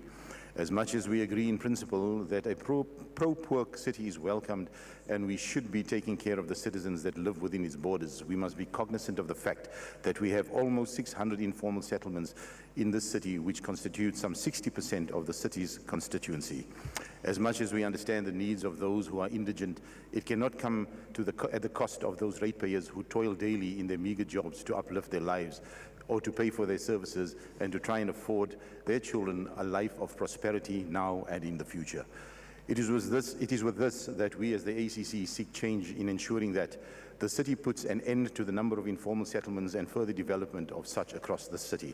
It is dehumanizing for a city as a plan to be distributing building material for poor citizens that have had their homes burned down so that they can rebuild it for themselves and by themselves. How is this an effective long-term solution? It seems the city requires these settlements to ensure that it is always in the hands of the ruling party by keeping human beings in unconducive living environments while we sit in council meetings with hot cups of tea with boiling water.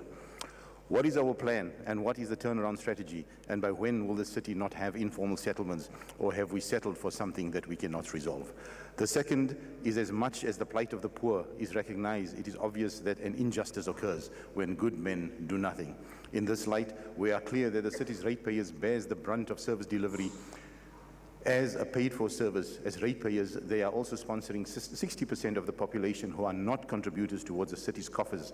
And yet we seek to further impoverish those very customers who diligently pay their bills or face disconnections by increasing tariffs, because we as a city are unable to retain our grants and provide affordable ratepayers, payable housing to those, and that stresses our budgets without recourse.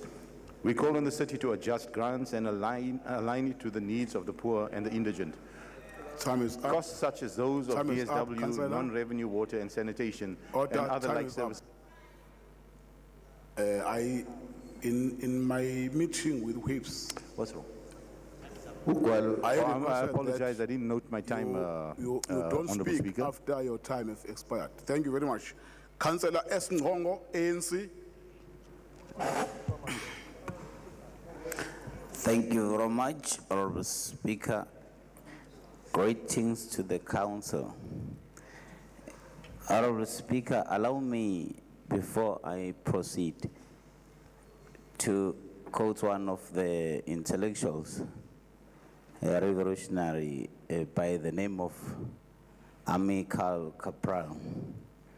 In his speech, he once was quoted as saying, "Hide nothing from the masses of our people, tell no lies, expose lies when they are told, mask no difficulties, no mistakes, failures, claim no easy victory." Close quote. Honorable Speaker, I was attentively listening to our colleagues across the board, those who were there during the era of 1960, as they are correctly saying. And I'm sure they were enjoying their fruits at that time, because they are referring us back to that. And I'm thinking of the current situation when I was listening to the Honorable Mayor of the ANC, Honorable Kaunda, in his State of the City address, where he did not claim any easy victory. He started by accepting that we still have a long way to go. And also that it has to be remembered, our colleagues has to remember that we come from the history that says all those who have short hairs were not allowed to have electricity. And even the infrastructure of that time was not made for them. They were excluded. Mind you, we speak of the majority of our people.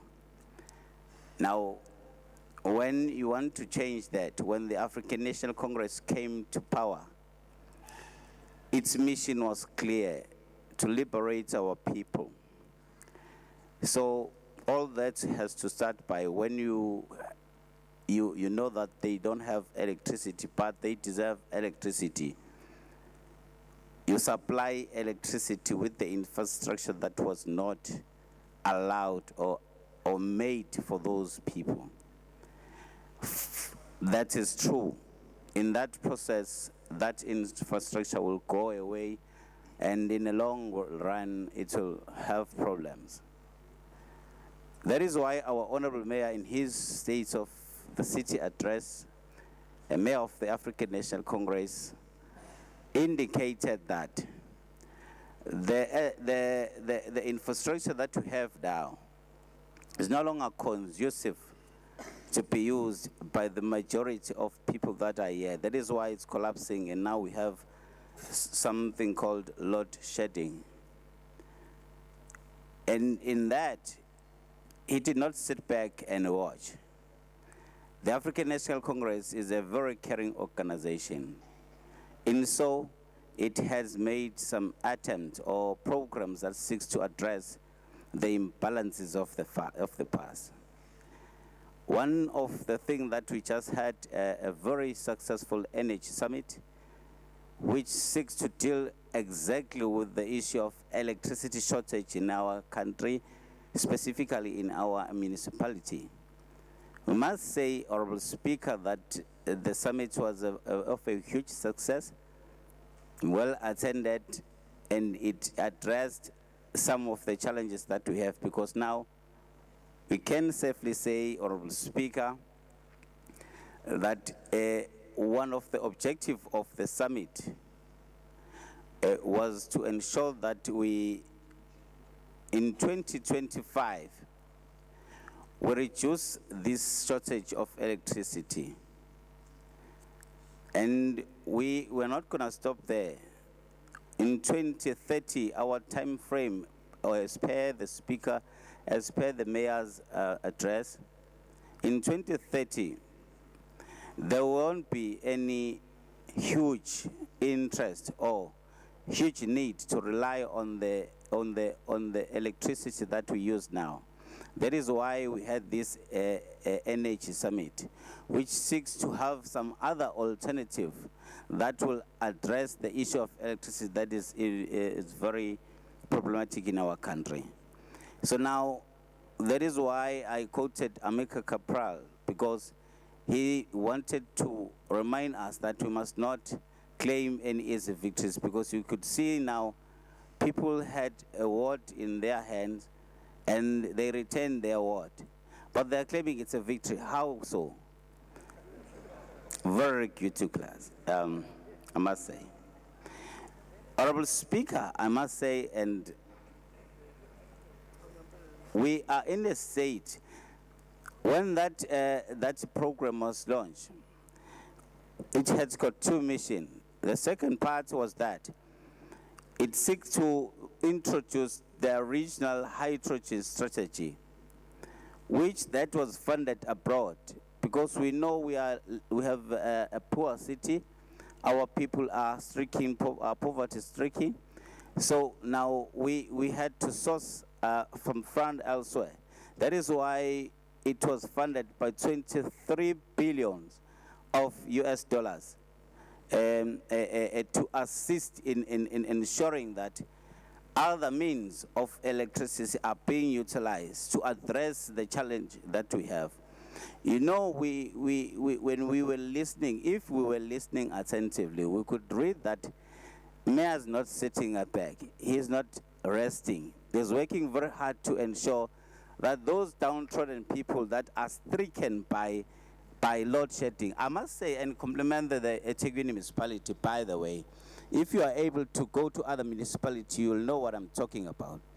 In eThekwini, where the electricity is being supplied by Durban Electricity, people suffer a two-hour load shedding. Go elsewhere, you'll discover what I'm saying is true. Because you'll have a situation where not less than 2 times a load shedding is shared, of 4 hours. And then we are saying the mayor is doing nothing. As I conclude, Honorable Speaker, it's very important that we appraise the mayor and support the mayor and ask our colleagues abroad to ensure that we applaud where it's necessary, where we have to criticize and criticize. Thank you very much, Honorable Speaker, for affording us an opportunity. Thank you very much, Councillor Ngongo. Councillor Pim Ngwengwe, ANC. Sibonge Somlomo, sibingelele uMayor, i-executive, amakhansela wonke, ama-officials. Mhlawumbe ezinye zezinto ufuna sivume uma abantu bezosixoxela ngama 2 cities ubusukhumbula ukuthi emini baseThekwini ebusuku bahamba bencenca abantu ukuthi bangasupporti ama tariffs ngenhloso yokuthi umkhandlu waseThekwini uwiswe. Uyabona ukuthi abantu abangenalo uthando labantu baseThekwini lapha. Having said that, Somlomo, as African National Congress, we are still committed to build a better community together. We're still committed to Freedom Charter. All people shall have the right to live where they choose, be decently housed, and to bring up their families in comfort and security. Besides that, we are a rural informal settlement and township municipality. Our population is continuing to grow, which make us not to deliver as expected due to limited resources. Sesikshilo loko somlomo, we are pleased that our municipality continue to deliver services to our communities.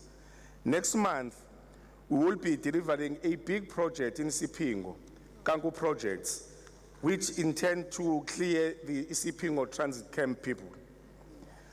Our municipality continue to release land for social housing, which is to bring people from diverse backgrounds together in order to end apartheid in all its forms and transform South Africa as a possible repeat into a united, non-sexist, and democratic country based on the principle of Freedom Charter. Our municipality continue to convert hostels to new community resident units, upgrading the old dilapidated buildings within the hostels precinct. City is still committed in rectification of pre- and post-1994 houses known as R293 ex-own affairs. The city is also committed in eradicating transit facilities by 2025. The most of these facilities were as the result of 2010 World Cup, where informal settlements near the training venues were cleared. Identified parcels of land are at various levels are at planning process. Conopia Integrated Human Settlement is now at its peak of development stage. For further development phases in providing various housing opportunities, various social amenities are at implementation. Our schools, clinics, community halls, and retail facilities. Greater Amaoti projects, Umlazi Part 6, and Inner City Regeneration are part of eThekwini Municipal Catalyst Project intended to fulfill a better life for all. Khona bebekhuluma ngokuthi eThekwini sinama bucket system, sinama VIP system.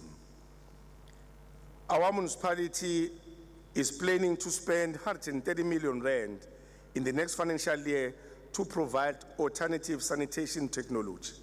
This will eradicate sanitation block and reduce VIP toilets, giving our people a flushing toilets. We are calling upon councillors and members of our community to help us or to join us in stopping our communities from depositing foreign objects to our sewer system. Sikhala nje ngokuthi ayablocker is because of these objects esiwathola kuma systems wethu. Our municipality is in a process of procuring 50 jetting machines to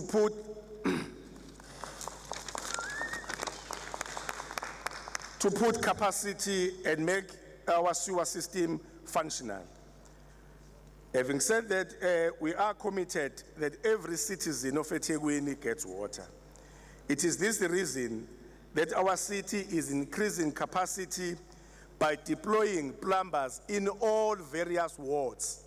Maybe angakafiki kuwena bayeza. But what is important, we must report the water leaks because it contributes to non-revenue water. We are procuring 55 water tankers to ensure that water reach all corners of eThekwini. Siyisupporta kakhulu inkulumo eyenziwa uMayor. Ngathi singaqhubeka siye phambili siyabonga. Thank you very much, Councillor Mgwengwe, ACDP, Councillor J. Isop. Thank you, Speaker. The ACDP notes the presentation done by His Worship, the Mayor, Councillor Kawunda. This city is literally on autopilot. It has no political leadership. This is a city that recently forfeited 2 grants with a combined value of 222 million because the politicians were probably squabbling regarding tenders. This is a city that yet has to start fixing the damage that it suffered following the April 2022 floods. This is the city where people don't have water for months or electricity for weeks, and the municipal systems have collapsed with the call centers being non-functional. This is the city which was recently said to have a low business confidence. This is the city that recently raised concerns within the corridors of the Durban Chamber of Commerce regarding the direction it is taking under this same mayor, Councillor Kaunda. This is a city with increased unemployment and poverty. The people are tired as protests have increased tremendously. Maybe I will ask the mayor to go have a look at the window behind him and you will see some protest actions that are taking place there. This is a city with weak systems to the extent that officials are hired to top positions and are not properly screened. This is a city with weak systems to the extent that someone with fake qualifications rose to the head of Human Resources Department. This is a city that is collapsing under the leadership of Councillor Kaunda and the ANC. And I believe that this will have a ripple effect in the province of KwaZulu-Natal and as South Africa as a whole. I thank you. Thank you very much, Councillor Sop. DA, Councillor E. Smith. Hello, Mr. Speaker.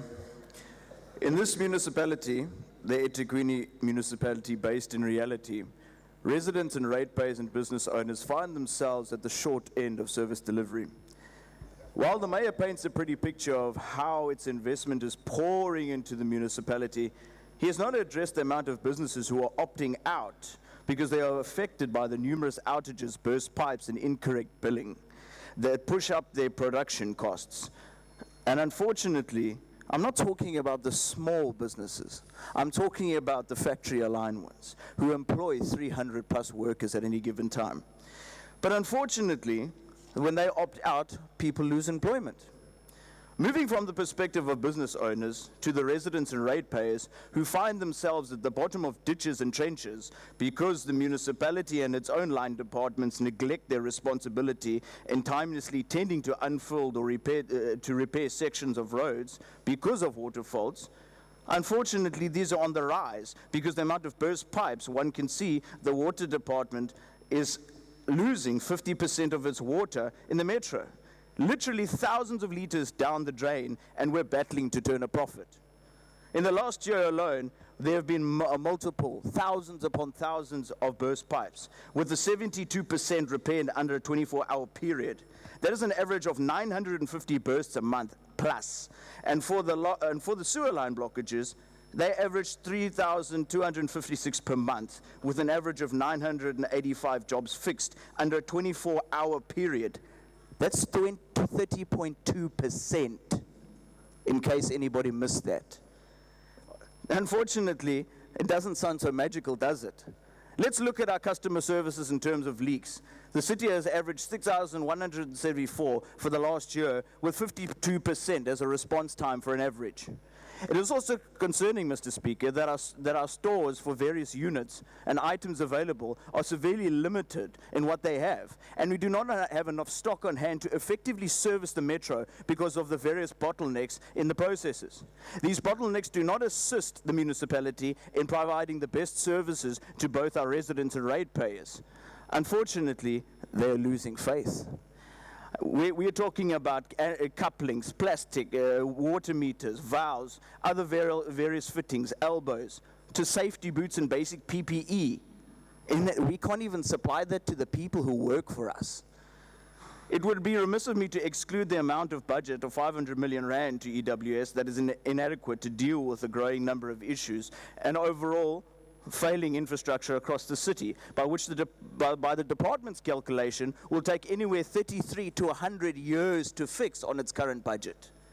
Residents and ratepayers, along with business owners, are demanding solutions to these issues be addressed with a sense of urgency. The interaction with the populace is proving that they do not want this type of approach anymore. While we understand the supply of electricity is done by Eskom, we have to look on the home front to see where we are failing. We also have to ascertain we are going with what to adequately supply our people, but we're not. People are throwing away money literally into the garbage.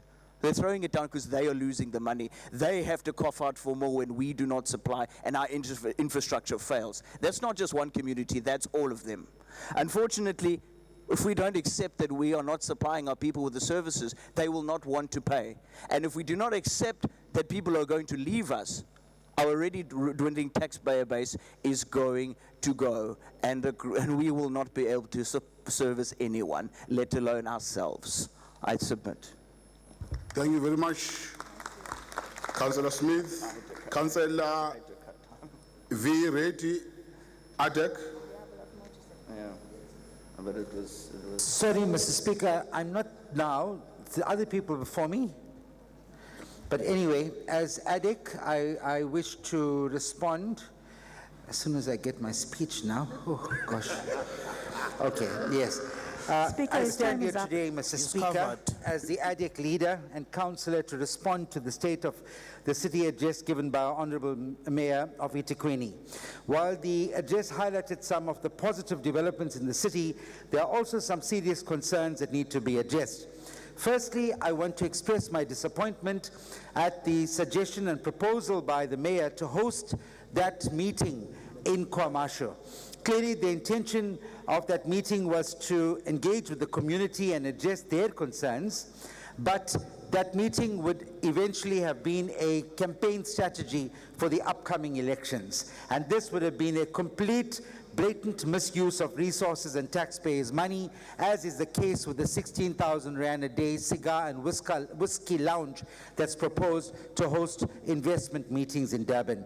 In a time where our city is facing serious financial constraints, we cannot afford to waste resources on political campaigns. Remember, our tariffs in Durban is about the highest in the country, and we are losing, as all the other speakers have spoken, how we are losing lots and lots of money. Furthermore, we need to understand that events outside of municipal buildings and municipal infrastructure will not win votes anymore. Our people are frustrated with poor service delivery, broken promises, and a lack of accountability from our leaders.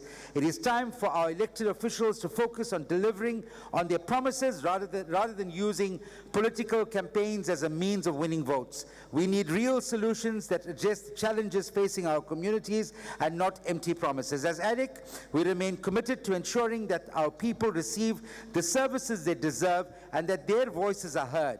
We will continue to hold our leaders accountable and push for real change in our city. Thank you. Thank you very much, Councillor Reddy.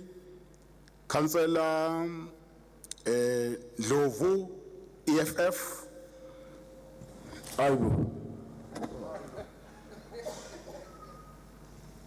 Ngiyabonga Somlomo.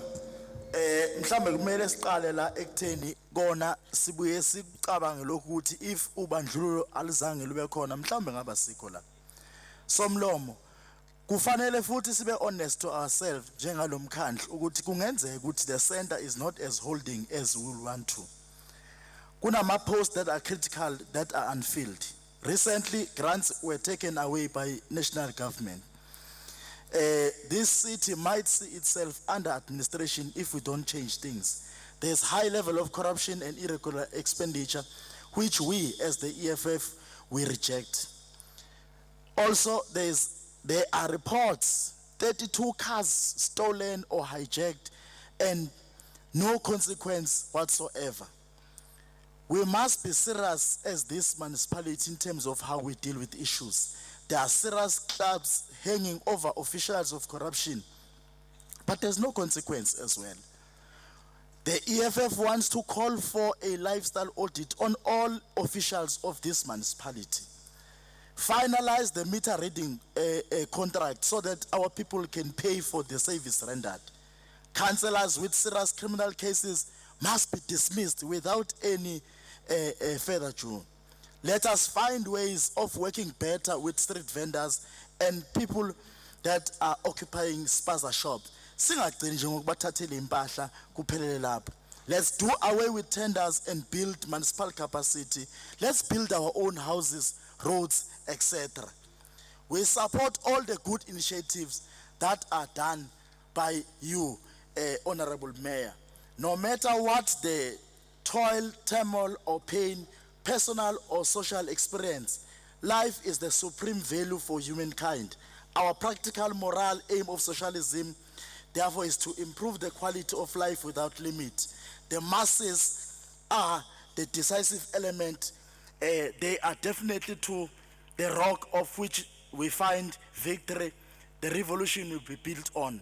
Mayor, we can do better to change the lives of our people in eThekwini municipality. I thank you. Thank you very much, Katrini. Councillor Jane Aidu, IFP.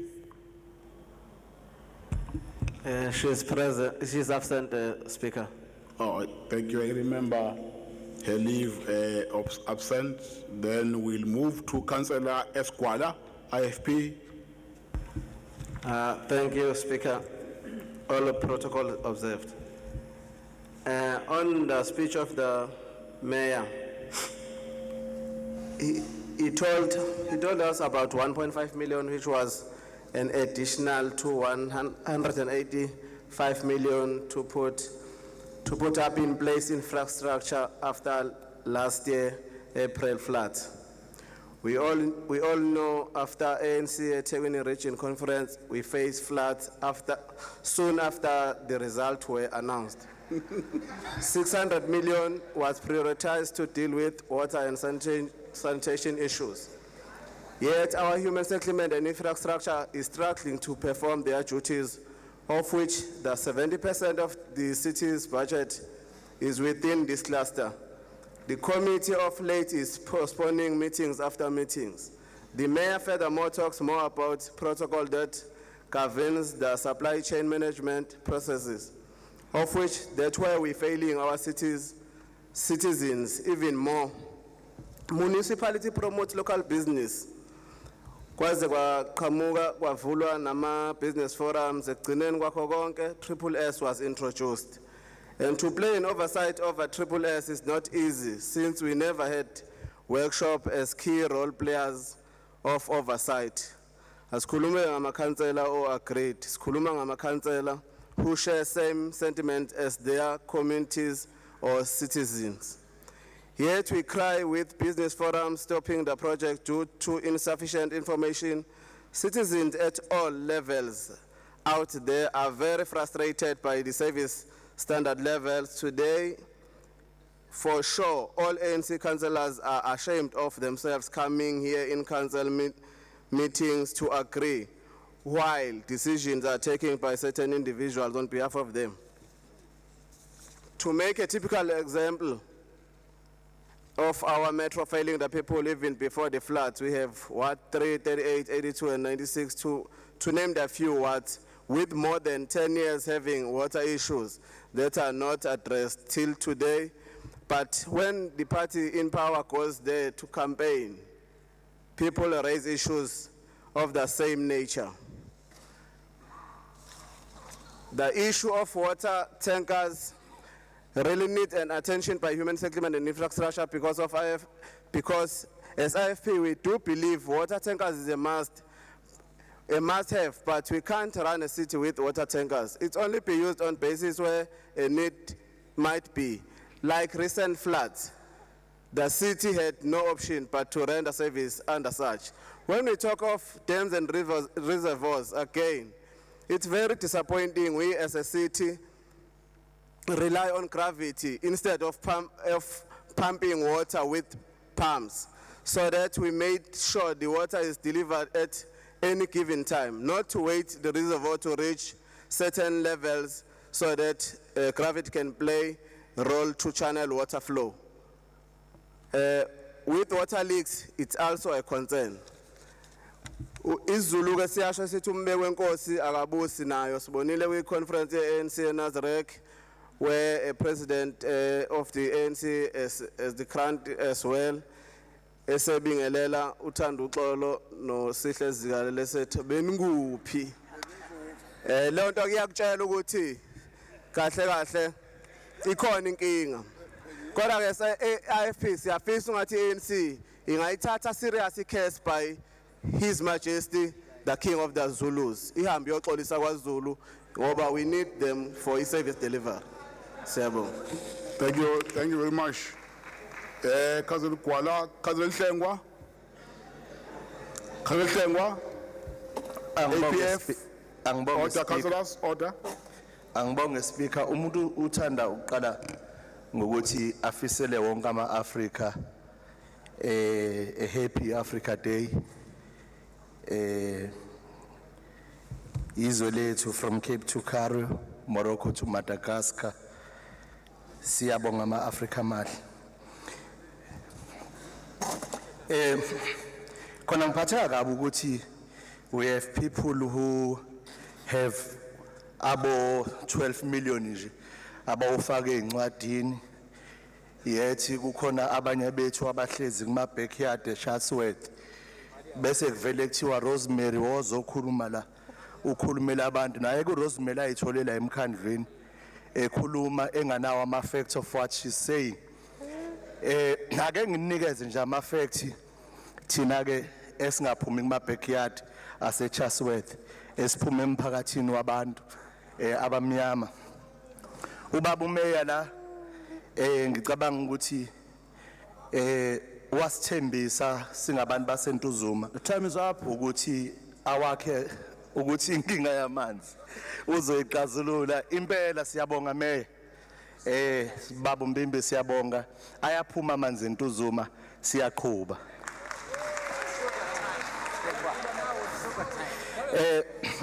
furthermore ngiyafisa ukuyibonga futhi igqathe lathathwa umkhandlu weTheku ngabantu bakithi abamuka nezindlu kodwa nginayo ireservation yokuthi ngizwile emsakazweni bekhala ngokuthi lo mkhandlu khokha 5,000 for abantu abaqashile yethu abantu abangabanikazi bezindlu bathola only 1,200 furthermore ngithi kunendawo la abantu kade sebefuna ukuyithatha lapha eMgababa engabe nje siyosika sikele laba bantu bayeke ukuthi bahambe behlala noma ikuphi sithathe izandleni zabamhlophe Siphelile isikhathi. Akashongo lutho vele.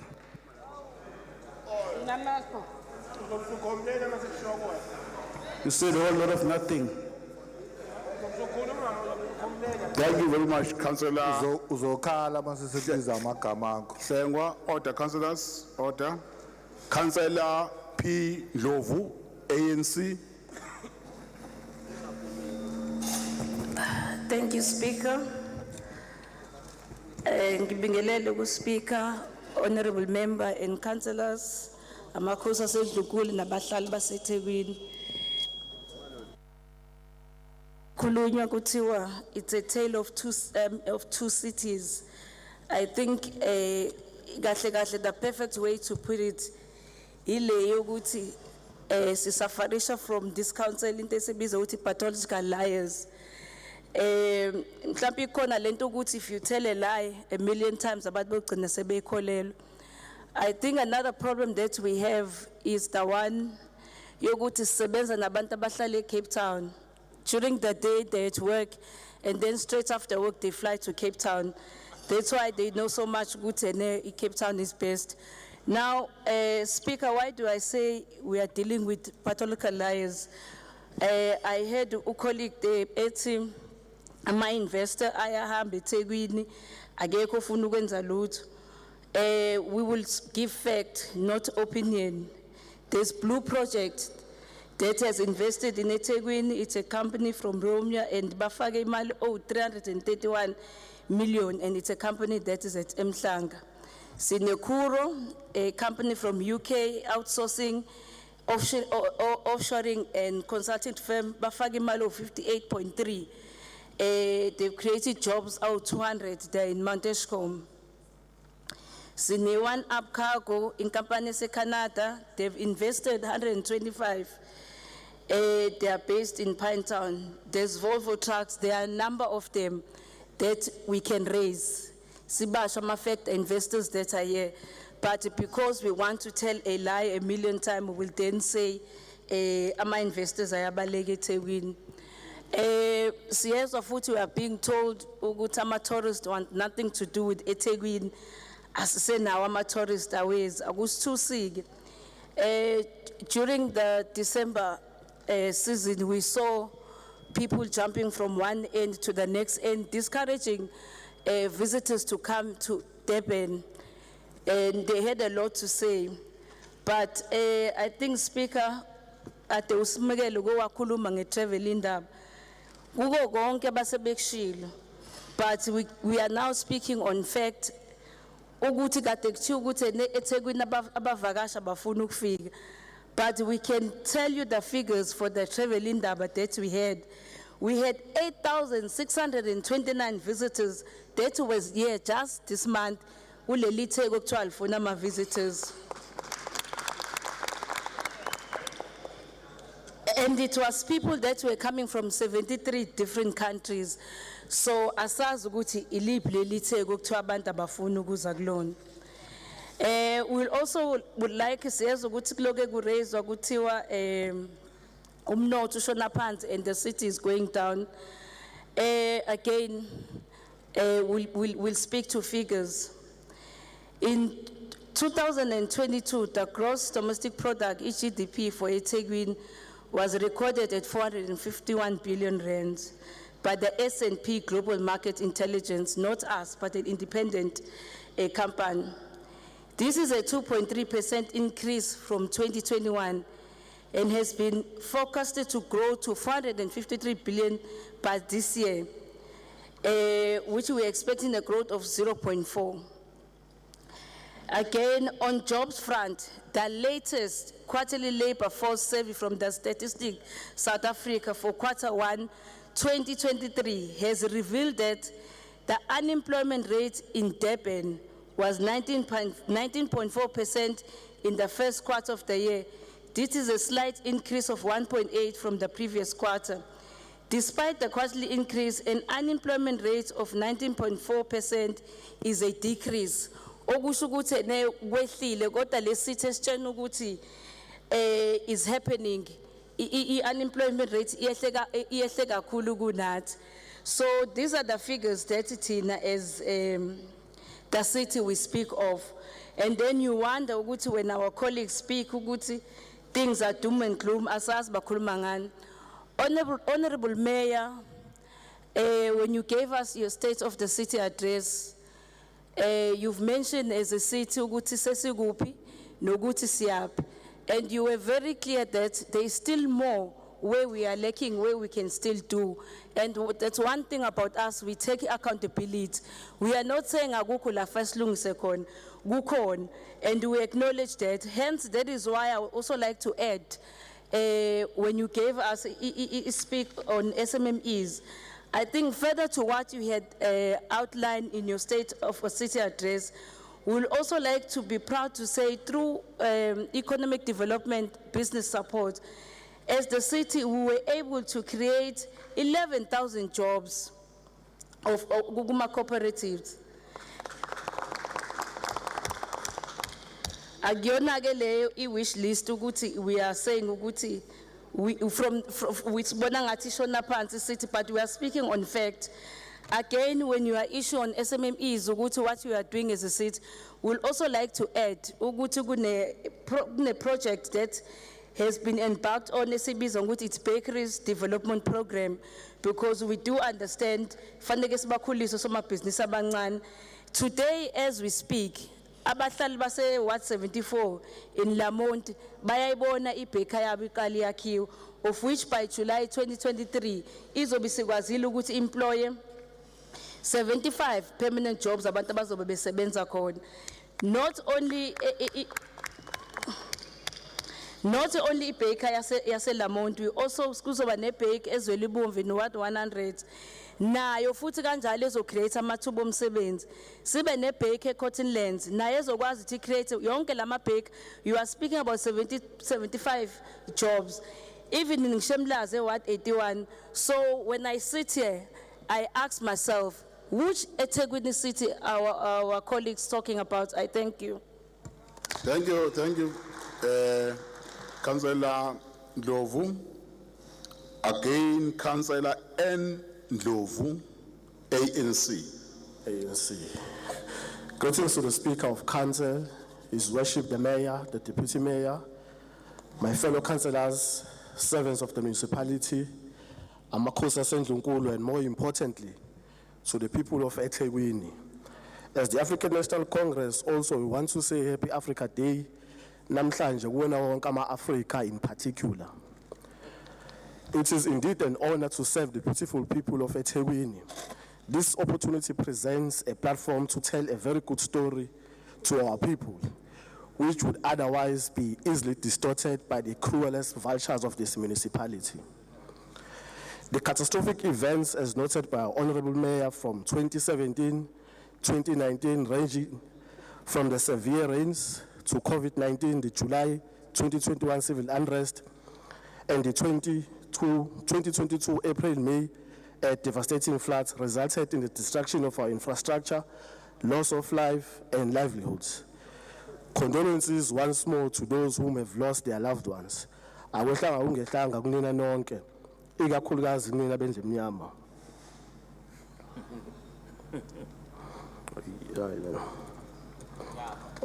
Linda izandla nje. No, I'm not done. I'm not done. I was waiting for hands. Building a resilient city requires that all of us begin by recognizing the diverse arrays of threats we face. Climate changes, natural disasters, rapid urbanization, and socio-economic inequalities pose a significant risk to our urban environment. By understanding and acknowledging these challenges, we can develop a comprehensive strategies to mitigate their impact and fortify our cities against their effect. One of the key pillars of resilience in environment sustainability. As we witnessed the detrimental effects of climate change, we must prioritize the development of green infrastructure, the reduction of carbon emission, and preservation of our resources. In his State of the City address, the Honorable Mayor says, currently the city has 262 ward-based cooperatives for the provision of veg maintenance services throughout the city in all 111 wards, and the commitment to double this number by July this year. We hope our friends from the opposing bench will support this initiative and contribute towards passing a budget.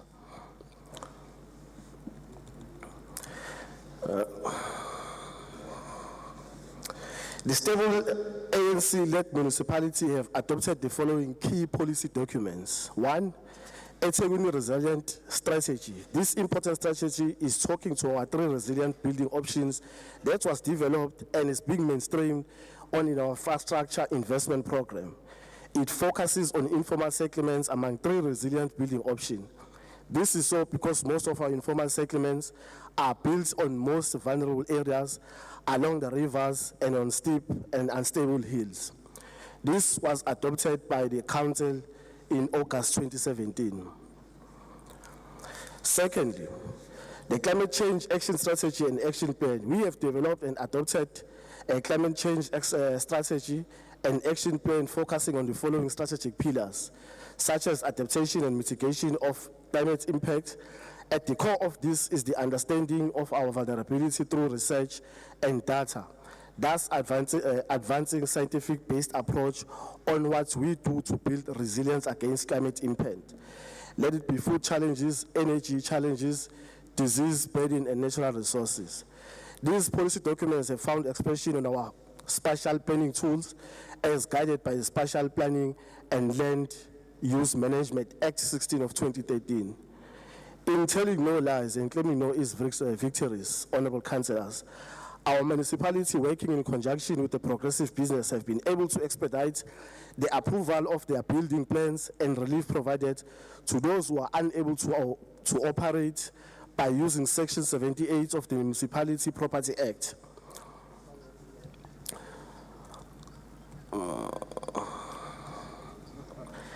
And Section 14 of the Rates Policy.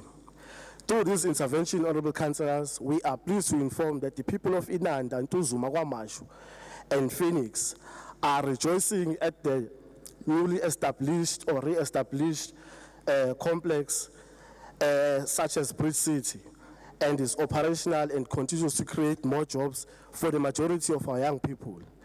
As I'm sitting as Honorable Speaker, just this past Tuesday, the Inc. councillors had a site visit to this newly re-established class building site, which has given back over 1,500 jobs and continues to bring hope to most and the vulnerable from our people.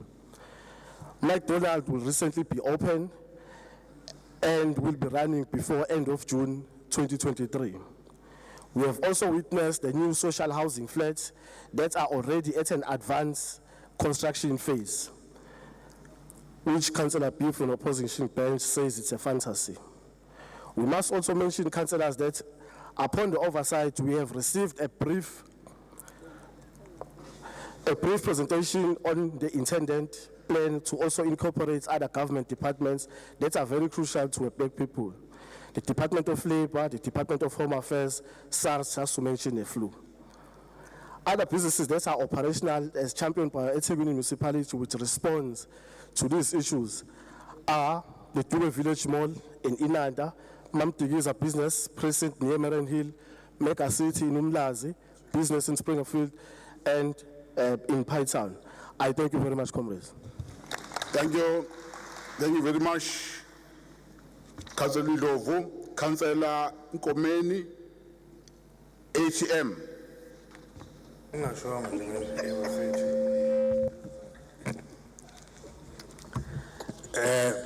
Thank you, Honorable Speaker. Ngibingelele kuwena nakumakhansela wonke.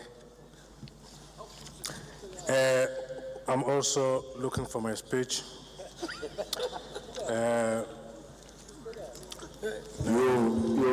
Those who have not yet participated in the debate, they must be inside the venue and be ready because you will be called at any time.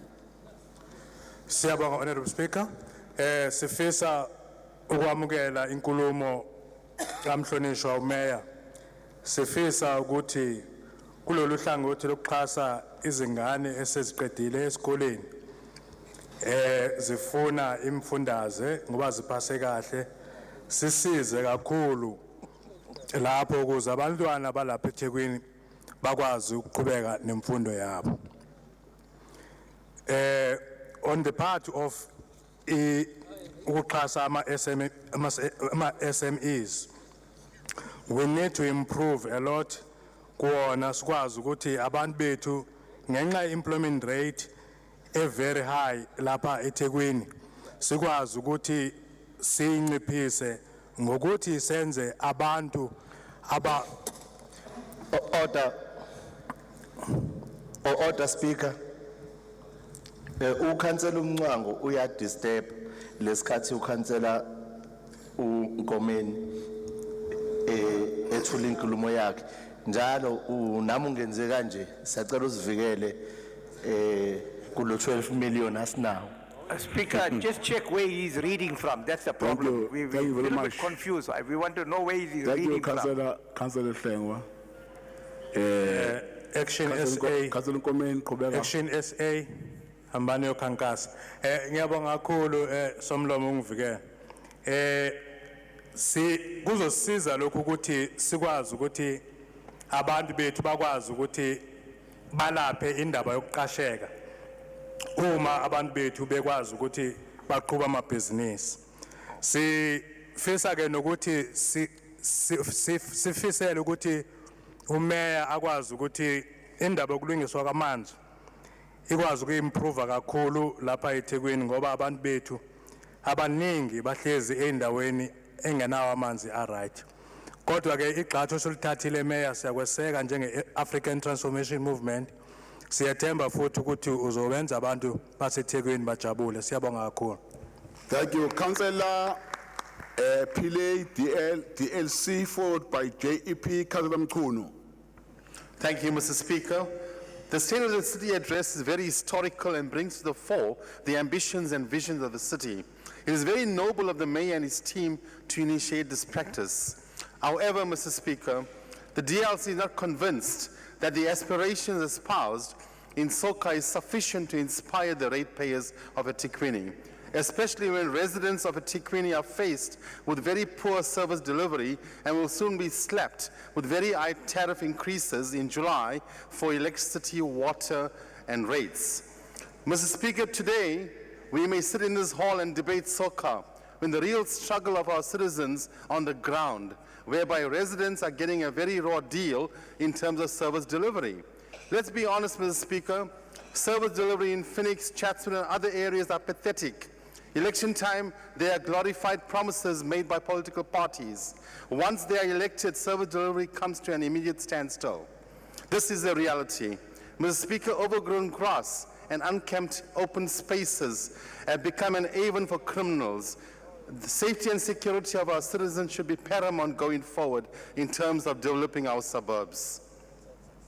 The DLC notes with great concerns on the slow SCM processes in finalizing tenders.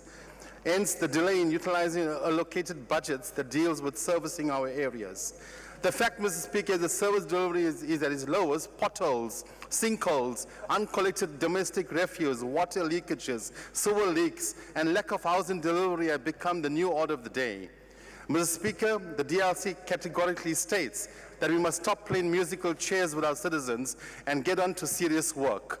For the city to improve, Mr. Speaker, ratepayers want absolute commitment from the political leadership and officials alike. It is not too late. We need to attract investments and provide greater opportunities for SMMEs, whom are our biggest economic drivers.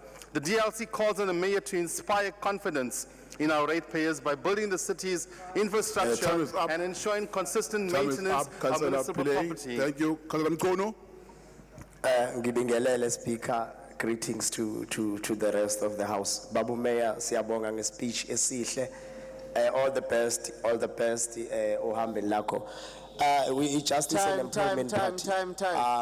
Time. We are all about our employment issues. So benginesicelo towards our colleagues ukuthi can't we have a day where we're going to discuss where we are going to fund our small businesses?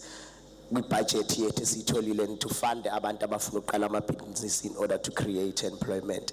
Ngihambe ezinyathelweni ze-ATM njengoba sebeshilo, because that's the only way. Amakhampani amakhulu ayavalwa kunzima kushubile, so we need to make sure ukuthi we on our budget that is allocated on a yearly basis, we have a certain portion ezobankulu in order to create jobs.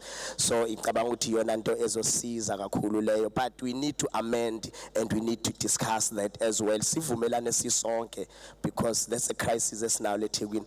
And again, there is the issue of illegal immigration esiyenzeka leThekwini. I wouldn't say, let me say allegedly, but unfortunately there is a city within South Africa that is occupied by almost 90%. Let me say allegedly occupied by 90% of immigrants, and find out to even the spaza shops and the rest of the businesses are occupied by those people. And luckily algagabe crisis, but it's getting there. So we're asking Gubabu Mayor nekhulu zonke ukuthi begin lonto, because it's only maza kunedolobha elikhona engilaziyo abalimele kakhulu. When you get there ufana nokuthi uzibona ungekho eSouth Africa, asisho ukuthi abangezi, but unfortunately sesiyagangeleka kahle kahle. Angifuni ukusebenzisa amanye amagama, sesiyagangeleka, but it's getting into Durban. Unokuthi mhlambe ngesinye isikhathi uthi uyamove uthi uyahlangana uyabona ukuthi ayikhona labantu abakhuluma lana, angisa understand. They are welcomed as long as bezokwenza honest businesses beza legally. Ngiyabonga. Time is up. Thank you. Councillor Maharaj FNF. Honourable Speaker, I thank the Honourable Mayor for his State of the City address, which on the face of it is very promising for some, but not for all. The fast tracking of new homes for flood victims is a priority and is welcomed. The stimulation of black economic empowerment and the Catholic projects to create jobs is very much needed. It also seems that the rural informal sector and certain townships are receiving tremendous support from the city, which is noted. We will monitor how the money is spent on the various sectors. The minority front is surprised, though, that the ratepayers who cross-subsidize the informal settlement and contribute to the city's coffers so that these initiatives and plans of the city are possible were never considered when the city decided to impose the highest tariff in the land for rates and basic services amidst economic uncertainty, regular interest hikes, and load sheddings. The poor won't manage even with the afforded lifelines. SMEs are already struggling to keep their doors open, and the city's SME programs isn't accessed by all. We take note that to appease the ratepayers, the city has proposed a strategy to expedite service delivery and at the same time to provide job opportunities to NGOs and CBOs. Finally, the city may have good intentions when regard is had to the numerous interventions that the mayor has outlined. But it falls away due to incompetent officials, the diversion of funds, and the city's inability to use grants fully, which they return to the benefit of other municipalities. Finally, we want to see that the activities and plans for the city, which the mayor has outlined, is implemented in a fair and balanced manner, which includes opportunities for the Indian and colored minorities. Thank you. Thank you very much, Councillor Maharaj. PFP, Councillor T. Mohammed. Thank you, Honorable Speaker, for this opportunity. I must congratulate the Mayor for hope and inspiring and looking forward for 2023 soccer that he addressed. Your address provided wonderful insights and a very positive outlook for the future of the city. And on behalf of the People's Freedom Party, I wish to applaud you for your far-sighted vision. However, Honorable Speaker, I would like to highlight many challenges facing the city, especially those which are near and some which have already dawned upon us. Further to this, there are a few other concerns which I wish to address. Honorable Speaker, if I may continue, we note the city wants to have homeless drug rehabilitation programs in the inner city, but Honorable Speaker, why are no such programs put into the township where families and communities are on a tipping point by drug addicts? It is not only homeless people who are drug addicts, but drug addicts come from all backgrounds, and they are equally devastating to society, township economy and infrastructure, especially during load shedding. Honorable Speaker, we got to have these drug rehab program and rehab centers in townships too. Let me point out more official clampdown on homeless and the drug addicts in the inner city. The more they migrate into the township, this could be amongst the main reason why crime is spilling out of control and township power outreach are on its increase. And speaking of power outreaches, Honorable Speaker, it is pleased to note that the financial year of the city will be investing over 2 billion to upgrade our electricity infrastructure, but that's still a long way to go. The electricity grid at Stage 8, which is in the city load shedding schedule, could be with us in the next few weeks. Stage 8 with no power outage is effectively a localized grid collapse. Areas could go without power for a week or more at time, and this could have a very negative impact and consequences for the city. Honorable Speaker, I'm sure you recall that we have, as the People's Freedom Party, had sent a deliberation of building on the city's reliance to high levels of load shedding. Time is up. Councillor Mohammed. Councillor Vim Sweli, PRM. Sibonge Samlomo. Siyabonga ispeech sikameya asithulayo esasupportayo. Sibonga kakhulu nje sithemba ukuthi kuzothi masekufika leso sikhathi sebudget kwenzeke ngendlela okuyiyona. So ngemvumo yakho Mlomo ngicela ukungivumele ukuthi ke ngibuze lembuzo kuyena umeya. Honorable Mayor, do you agree or not that the councillors are paid by ratepayers? If you agree, why do councillors not treated the same? This I refer on equal vouchers for all councillors to receive to service different old age pensioners. 2, offices for all councillors. 3, community budget for all councillors for budgets identified by communities and the councillors. Why is the municipality not insourcing the security guards? Njengoba siwabona nje ehlezi laphana kuyimanje sizoyikudla wona azokudla aqhamuka no plastic. Why the South African native street traders are treated bad, but the illegal foreign nations are being loved? Mr. Mayor, are you aware that city officials discriminate when they deliver services? Tell me if if you disagree with the above questions, please, Mr. Mayor, tell the public that I, on behalf of People's Revolutionary Movement, asked you these 6 questions. Time is up, Councillor Msweli. Thank you. TA, Councillor Shahid.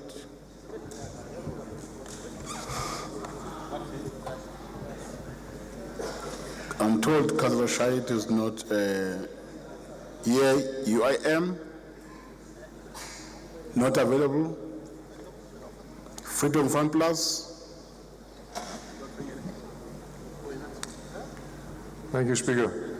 Mayor, you make mention of the World Economic Forum and their agenda. You hammer on apartheid and colonialism, but then you run to them to adopt their globalist agenda and make it your own. Global warming and climate change is a new religion, which is merely a belief, as scientists are completely divided on this issue. You wave the apartheid flag that was voted out by a majority of whites in the referendum in 1994, and power was handed over of a functional state without a fight. I appeal to you to stop your black economic empowerment, which looks more like black elite enrichment. This is at the expense of the many to benefit the few cadres who thinks it's their time to eat. Take hands off and work together, not alienate certain racial groups. You have been in power for 30 years, but this year you promised radical transformation. Are you deliberately trying to drive away investment? We have the people and the skills locally to be one of the best cities in the world. We need to find local solutions for local issues. It's like putting me in charge of commercial or Mlazi as a white male Afrikaner. I cannot begin to grasp their needs who would not be able to govern them. We need to have local Africans for local problems. Then also we need not foreigners to build our bridges and infrastructure, but locals. You talk about job creation, but the 9-meter bronze statues for the Oliver Tambo and Nelson Mandela at the cost of 22 million was made in China. Not even a local sculptor was as initially discussed. Viva ANC for creating jobs abroad while our people suffer. Create local jobs instead of having them out to countries abroad. Go back to basics: water, food, shelter, heat, and security. This is the core function of government. Maintain the infrastructure and supply basic service, and let the market take care of the economics. Security. We have a 70-year-old neighborhood watch guy standing in Wiggins. Time is up. Time is up, Councillor. Time is up. Councillor Zamaso Kabase, ANC. Ngiyabonga Somlomo, ngibingelele kumeya, amakhosi asendlunkulu, nomphakathi at large. Somlomo, enkulumeni eyayibekwe ubaba umeya siyafisa ukuthi siyincome kakhulu ikuhambe kuzo zonke izinhla ezikhona eThekwini. Siyafisa futhi ukuthi umphakathi waseThekwini ungadidiseki, wazi ukuthi iTheku likahle libisezandleni ezikahle. Ngiyadumala nje kusengishesha ukuthi abantu bakhuluma ngamabhishi angcolile ezifa bazi ukuthi prior ama-flats amabhishi ethu awu-7 ayinama-blue flag okwakuyiwona yesiqoqela abantu ukuthi baze kuwona. Ngenxa yama-flats saba nenkinga-ke angababikho. Kulowo 7 u4 wawo was permanent status sawo kulowo 7 u4 kwakuyi-pilot.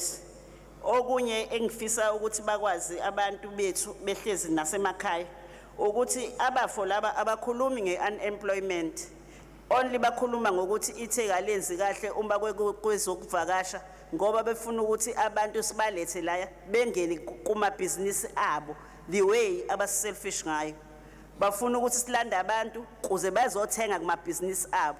They don't talk about unemployment abayenza bona ngobandlululo bahlala la eThekwini basithatha basifuhlela la basifuhlela khona.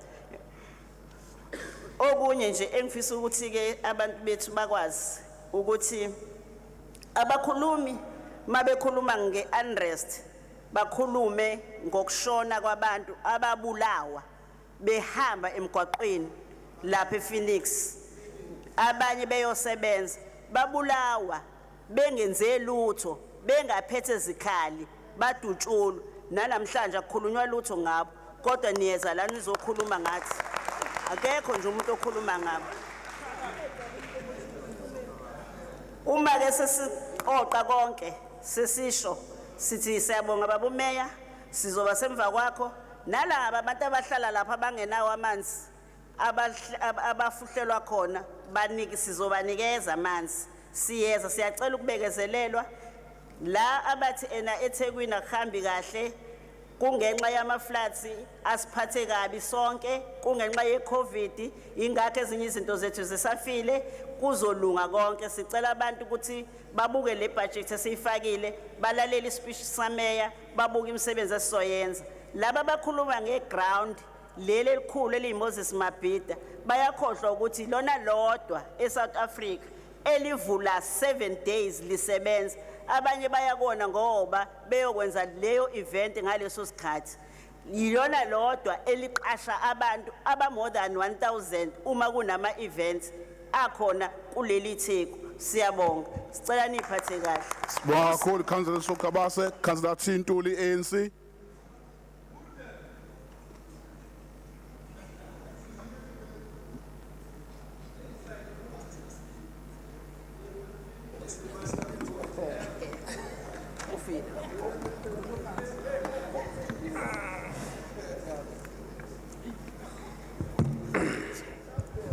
Sibonge Honorable Speaker sixolisa njengoba nesikhathi asisavumi kahle sifuna ukuqala ngokuthi sisho izinto ezimbili eyokuqala yokuthi siyazi ukuthi oza kwethu laba bangaphesheya babhizi ba celebrate iwadi le wadi abaze banikezwe ithina ilungelo lokuthi nabanye abanombalo ofana nowethu baba abantu abavota because of umzabalazo wenziwe ANC. Sifuna ukuthi sibonge neEFF ukuthi mayigxeka iphinde ibe nazo izinto eziba ama solution. Ake ngibeke into ezimbili nje ngicabanga ukuthi zibalekile umadlule kuzona. Into yokuqala ukuthi ukhona uza kwethu bekhuluma wathinta into yama bad buildings. You see, when you are living in this city, ungena information, sometimes we problem kuwena. In this city, sine report, esho ukuthi there are 12 bad buildings. Awu 6 awu, siyenzele i-refurbishment kuwona. Awe hijackiwa u4, sesiwabuyisele back to the owners. Awe kade amanye u2, we have demolished them. Still is in a program yokuqhubeka 3 budget is allocated ukulungisa lawa amanye ama building. The other 14 buildings that have been identified by the municipality and we are raising them ukuthi sikwazi ukuthi siwalungise nawo. Under this municipality olidwa ubaba mayor sinama entities awu2 ekuyishaka Marine kanye neICC. Both of them, they've received ngo 2021, 2022, a clean audit. Asazi ke wena otakusetshenzwa ukuthi usuwele nini la ukhona. Omunye uthi sinenkinga yokuthi kubaleka ama investors.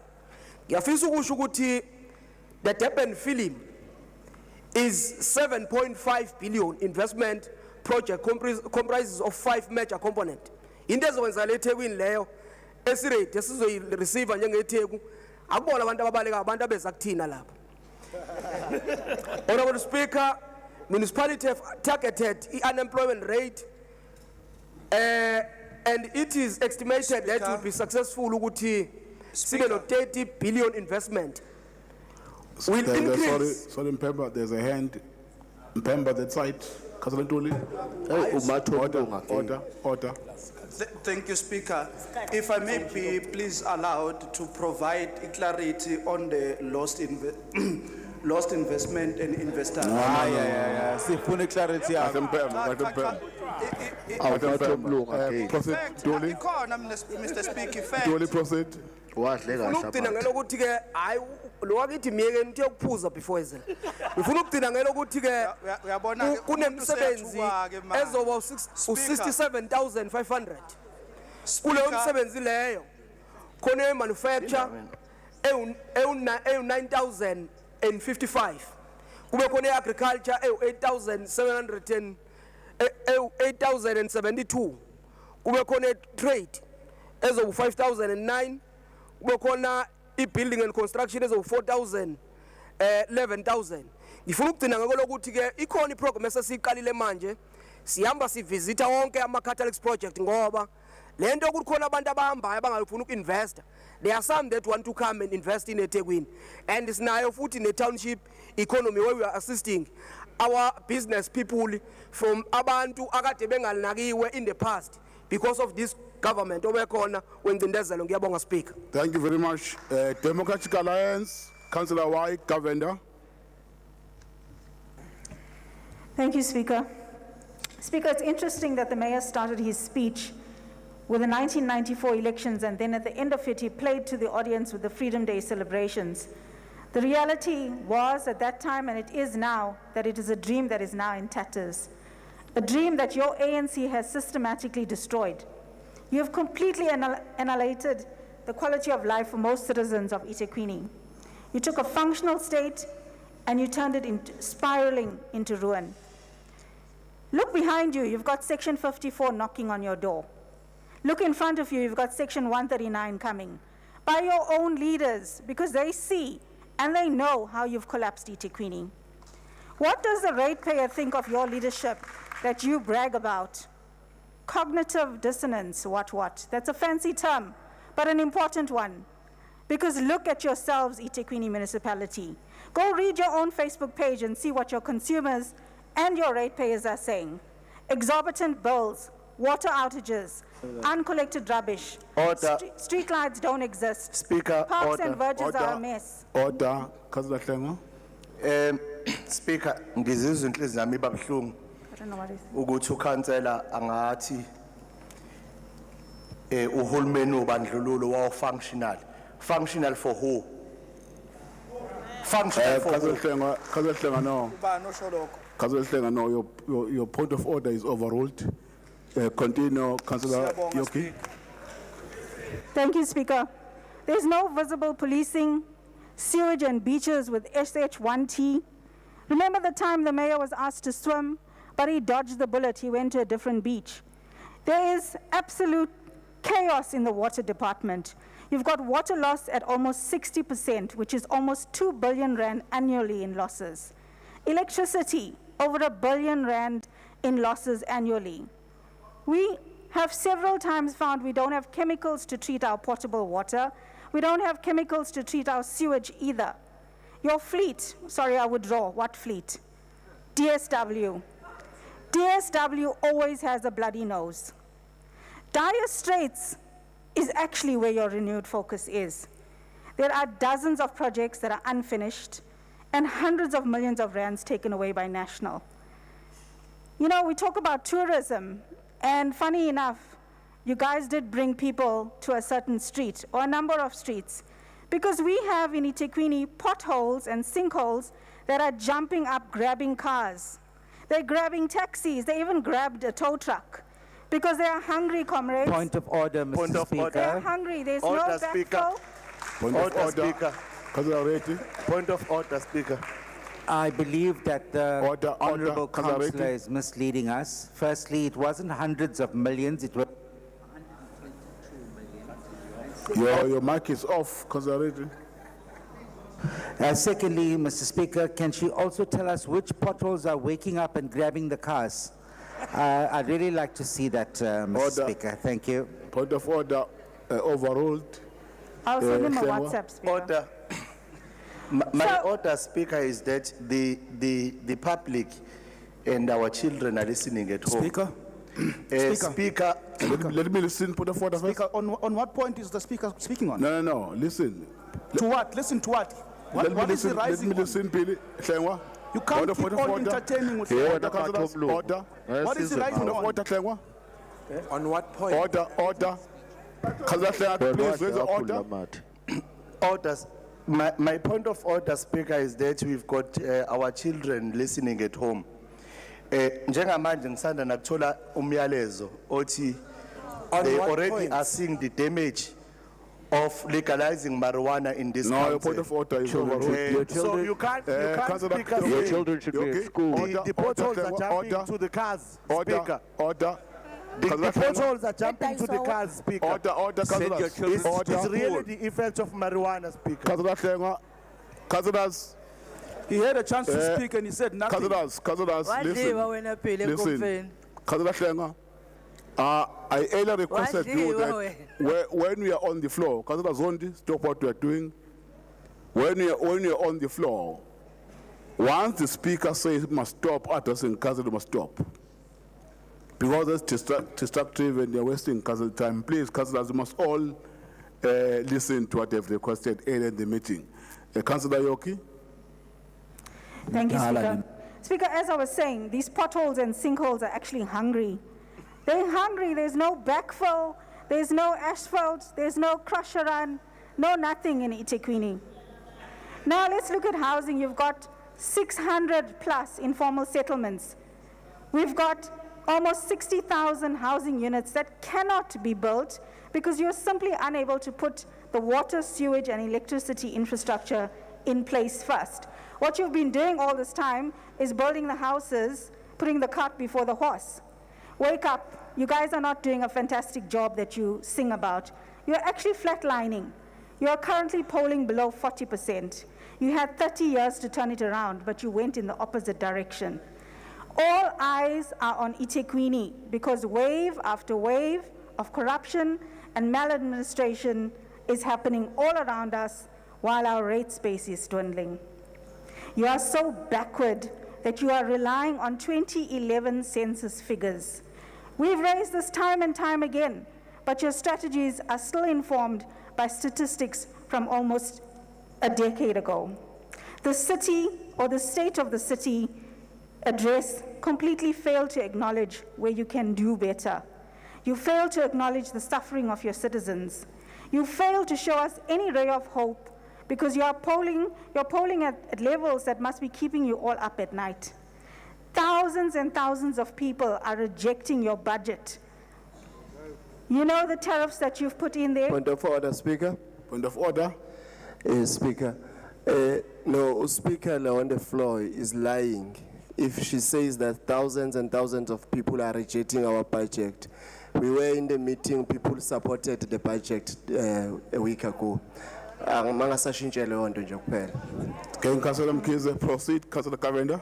Thank you, Chair. Maybe you should invite him to the DA website where you can see we're sitting at 16,000 objections. Just this morning, Speaker, I was saying thousands of people are rejecting this budget because we are killing them with the steepest tariff hikes in a metro in the country. 3% above NERSA recommendations for electricity. We talk about back to basics.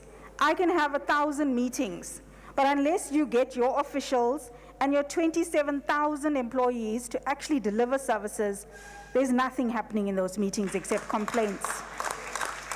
You are sitting with litigation from the Department of Water and Sanitation. You are sitting with litigation from political parties because of the state of your water network. You've got directives and non-compliance notices that are piling onto the city, human rights complaints that are building. And here you talk about unemployment statistics, you're bragging about it. You have in eThekwini municipality alone 14,000 vacancies. Deal with that. State of the city indeed, you guys didn't pass, you got less than 30%. Just resign now, because in 2024 you will be shown the door and it will be slammed behind you. Your failures overshadow any successes that you might talk about. It's time you change your hymn sheet from everybody must eat from this pot to freedom, fairness, and opportunity. Stop the stealing and invoke consequence management. Finally, Speaker, stop buying votes with hampers. You guys wasted Cyril Ramaphosa's time. This is what you should be buying. Go shopping. Mr. Muscle, Fix-It, super glue, degreaser, antibacterial wipes, lime descaler, deodorizer, sanitizer is what you need to clean the crime, and stink in eThekwini. State of the city indeed. Really, go back to basics. Thank you. Cousin Ngumalo, IFP.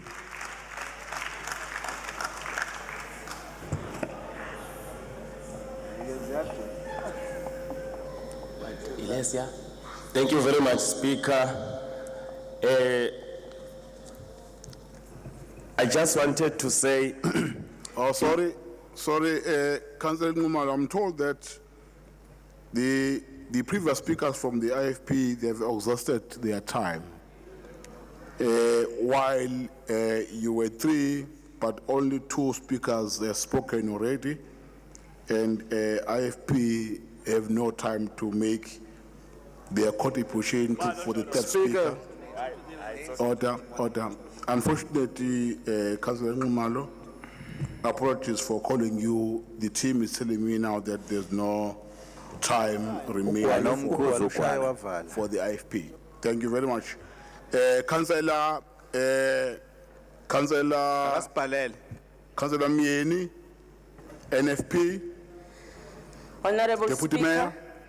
His Worship, the Mayor of this progressive municipality, His Worship, Councillor Kaunda, the City Manager, colleagues, Sanbonan. I think I need to do justice before I giraffe into this engagement. My colleague over there, Billy, I think it's paramount for you to be lectured in saying the coalition that we have, it's all about addressing the imbalances of the past. This is the agenda that we are for. The agenda that we are for, it's talking Point of about order, Speaker. making a point that our people... Point of order, Speaker. Point of order. Order, councillors. Councillor Kavenda. Speaker, I'm not sure what coalition she's talking about because yesterday in EXCO, the EFF Sorry. said they're not in a coalition with the ANC. Shut up. Order, Councillor Kavenda. Shut up. The point of order is overruled. Councillor Deputy Mayor. As I giraffe into this debate, as the NFP, we welcome the State of the City address, which was tabled by our Honorable Mayor, and we also want to make it a point that moving forward, those things, Honorable Mayor, must be done. Our people outside there, they are waiting. Our people, they want their life to change. As we debate this State of the City address, the big elephant in the room continue to be an ongoing load shedding, which is also crippling the normal livelihood throughout the country. We must double our effort in bringing more reliable, innovation, sustainable energy solution, Honorable Mayor, so that we'll change the status quo. With the 5 priorities of the municipality that you have outlined, as the NFP, we also want to register to you that moving forward, it is also important to invest more on the programs of the SMMEs. In one of the imbizos, which I also attended, in the program of the NDP, one of the young people wasukuma Mayor wathi asifuni ukuba nisiphe umsebenzi njengohulumeni kepha sifuna ukuthi sicontribute ekwenzeni umsebenzi. I therefore request the Honorable Mayor. no. Point of order, Speaker. I'm here. Where's the point of order? Councillor Ngumalo. No, Speaker. Iphutha lelia ngoba umhlonishwa usekela sodolopha uqale ku2 minutes wakhe. Ngakho ke manje sek 5 minutes instead of 3. Yes, he was given 5 minutes, yes. Yes, it's true. I agree with you that he has 5 minutes.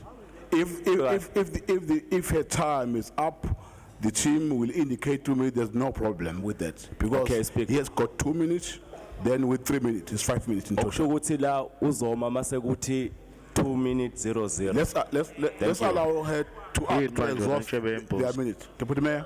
On fighting crime and Order. On fighting crime and building the safer communities, as the NFP, we also welcome the 400 Metro Police recruitment. Siyacela futhi ukuthi as when we continue inyuke inamba. In one of the visits where the President of the country was in our city, also highlighted the issue of us increasing the number of Metro Police. Sifuna ukusho ukuthi uyaqhubha mbimbi uhamba phambili kulo ndawo.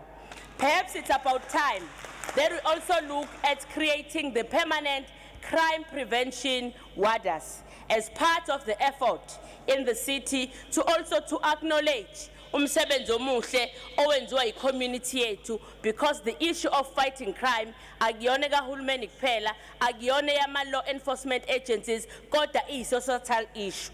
As the NFP, we also want to make it a point that moving forward,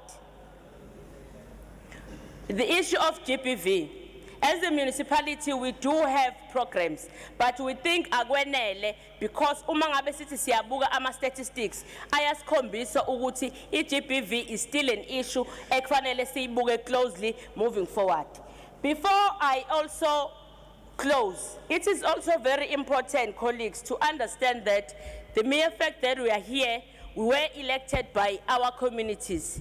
Our communities don't want mockery. Bafuni service delivery. Ama communities ethu afuna ukuthi when we debate issues, siwa debate into context. Because as I'm sitting here listening to other speakers, you can see that, Honorable Speaker, you also need to accelerate our programs of inducting us, because ulwazi luel short. Thank you. Thank you very much, Councillor Meni. EFF, Councillor Mvubu.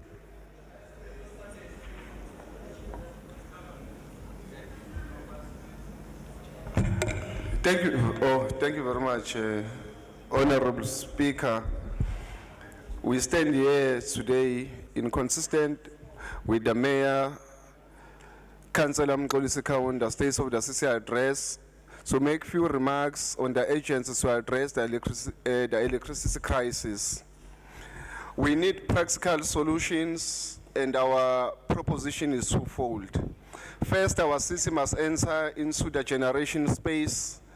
And second, we must transition big consumers and select households to off-grid solutions like microgrids, solar panels, and battery storages. With the 2.1 billion allocated for electricity over the next 3 years, we have the means to implement these solutions in addition to ongoing extension and reinforcement of existing networks and commissioning of 17 new substations. The challenges of load shedding have been severe and impactful. Our people are losing livelihood. We have leveraged with this funding to build capacity for in-house electricity generation. Let us harness the potential of our vast coastline and favorable weather conditions to explore wind, solar, power, and we will continue to engage on these proposals. Honorable Councillors, as we transition into this new paradigm of power generation, it is critical that we protect basic essential services from load shedding. Water and sanitation, infrastructure, clinics, and other vital services should never be subjected to electricity blackouts. Our aim should be to make these services resilient, capable of functioning efficiently regardless of the circumstances. It is not just electricity. Our city faces several infrastructural challenges, including the aftermath of devastating floods. We are proud to announce that the work that we've done alongside with the mayor has led to the practical solutions being implemented to deal with the damaged infrastructure. 1.5 billion from National Treasury is aiding our efforts to repair roads, stormwater drainages, bridges, and restoring water and sewer infrastructure. Honorable Speaker, as we continue to chair Human Settlement and Infrastructure Committee, we plan to present practical solutions that will address water, sanitation, housing, and transport challenges. Our intention is to build the internal municipal capacity needed to deliver all infrastructure projects on time. The focus will be on the enhancing projects management capabilities, streamlining procurement processes, and empowering the workforce with the necessary skills and knowledge. In line with this, let us remember the 958 million allocated to produce new housing units, the 1.18 billion for sanitation, and 802 million for transport projects in 2023-2024. Each of these allocations present an opportunity to enhance our city's infrastructure and improve the lives of our citizens. Honorable Councillors, we remain confident in our ability to use these funds responsibly and effectively. Together, we will pave the way forward towards a resilient and prosperous eThekwini. Together, we will build a city that is ready for the future and the city that can deliver a better life for all its residents. We owe it to our citizens to deliver this promise, and I am ready to lead the charge. Thank you very much. Thank you very much, Councillor Mvubu. Councillor Madlala, ANC. Thank you very much, Honorable Speaker. Honorable Mayor, thank you for the State of the City address. The ANC supports you, and we can assure you that the people of your city are behind you. I agree with Councillor Ntando Kuzwayo that the party across can be characterized as liars and hypocrites. How do you explain being a party that vehemently complains about service delivery but refuses to support the budget and that seeks to address it? Point of order, Councillor Kuala. Yeah, it's a matter of 5-year comrade. Councillor Kuala Suhlup. Kobega Hlogo. How do you explain being a party in government in one city but consistently drive an agenda that sends investors and tourists to another city? Had this been a love affair, would be forgiven for calling this dishonesty an act of promiscuity. What do you call a party in government that organizes raid boycott against their own city using racial divisive motivation? We are not surprised by the guts by Councillor Biergte to celebrate apartheid spatial planning, because their party, when our people were killed by... Point of order, Councillor Pili. Matomlu. Councillor Pili. Speaker, I'm rising on a, on a point of order. Yes. It is quite problematic and incorrect for the Speaker to Order. Councillor Pili. I see there's an urgency there. It is incorrect for the Speaker to suggest that Councillor Bierge is celebrating apartheid.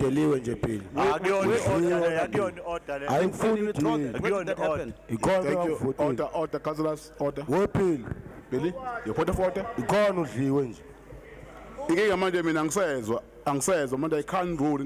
Speaker. Councillor Billy? Can I go ahead? Yes. When they're finished, I'll speak. It's fine. Councillor Billy? The Speaker on the floor is suggesting that there was some sort of a celebration here by Councillor Bierge. The speaker on the floor is suggesting that there was a celebration by Councillor Becher celebrating apartheid. What the point of order? The point of order is that there was no Ubazwa such kwafika now. celebration here. So the speaker is misleading this meeting. Can you finish your point? Speaker, can you hear me? Yes, yes, please? can hear you. The speaker on the floor is suggesting that Councillor Becher has celebrated apartheid in this meeting today. And that is incorrect. I can hear you. Order. Your point of order, Councillor Bill, is overruled. Proceed, Councillor Madala. Let's listen. Speaker. Honorable Mayor. Let's listen. Speaker. No, I'm done now. Speaker. I'm done. Let's continue, I Madala. addressed the point of order, Speaker. I've made a ruling. What was the ruling, Speaker? Yeah, What I was the said your ruling? point of order is overruled. Proceed, Madala. Thank you very much. Honorable Mayor Mbimbi, the state of the city is bad when you look at it through the jaundiced eyes of apartheid. Honorable Speaker, yabona, the less I say about Councillor Billy, the better, because he is Alice in Wonderland. Honorable Speaker, Councillor Bechte celebrated apartheid special planning year by quoting Chatsworth. Let's remind you that Chatsworth, areas like Chatsworth and Wamashu were created by apartheid rulers to divide us. Before that, we lived together in Mkumbane. Apartheid rulers wanted to create a situation where Indians live amongst themselves and believe themselves to be better than Africans, while they live amongst themselves. Bintuli, your hand is up. Yes, it's up. Order, councillors. Tuli. Because the council understand is perpetually using. Order. Councillor Strongo. The councillor on the floor is perpetually using a language that does not fit the decorum of the House, implying that the Democratic Alliance speakers who have spoken here are liars and hypocrites. If he believes that we are misleading, your point of order is overruled. Continue, Madala. we are lying. Continue, Madala.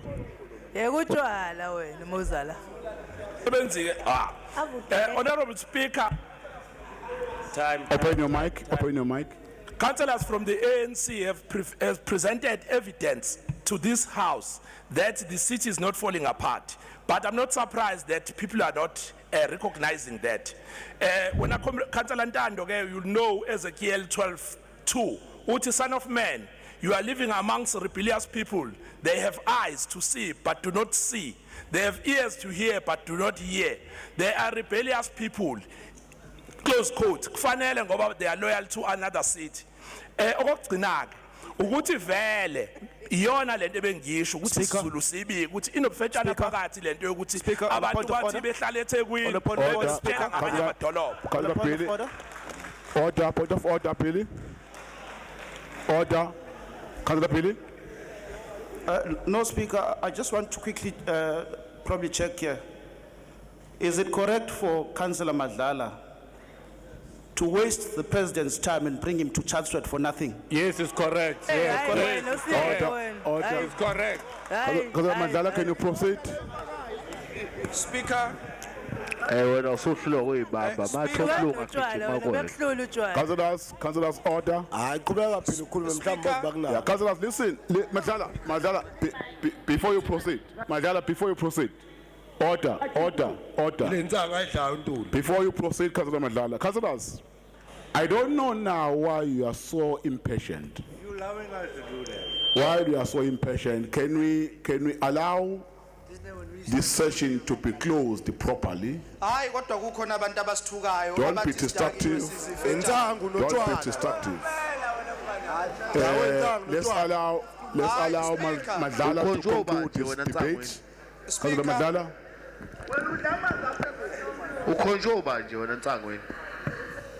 Speaker. Order. You are not recognized. Madlala.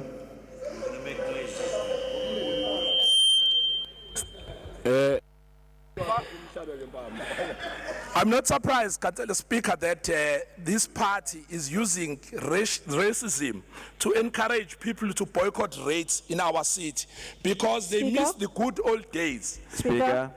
This is the party Speaker? that supported the murderers of Phoenix. People who killed our people in Phoenix. Councillor Kavenda, order. Point of order, Councillor Mr. Speaker. Kavenda. Oh, a third. Speaker, just a point of clarity. Councillor Pekte. Councillor Kavenda. Imsholozi. Point. No Councillor Kavenda. Point of order, Mr. Speaker. No peggy. Point of order, Mr. Speaker. Yep. Speaker, point of clarity. No peggy. Shayumlu.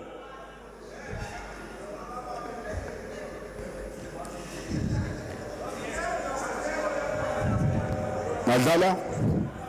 Councillor Yoki. Kavenda. Angisafuni ukukhuluma Order. ngomnqwango wale party ethenga ama-political analyst. Listen, Councillor Madlala, little bit. I'm Councillor not sure Kavenda. what Councillor Malala is screaming about, but I just want to ask through you, Speaker, when he's talking about racial divisions, is he talking about the race quotas that the ANC is wanting to Your point of promulgate? order is overruled. Councillor Indians, Anipen. whites, and colours? Order, Anipen. Thank you, Mr. Speaker. Mr. Speaker, the council on the floor Order. is- Let's listen to Councillor Anipen. Order. Mr. Speaker, the council on the floor made a statement about murderers of Phoenix. We're all aware that the matter was before the Human Rights Commission. The matter is still under discussion. Can I be protected? Order.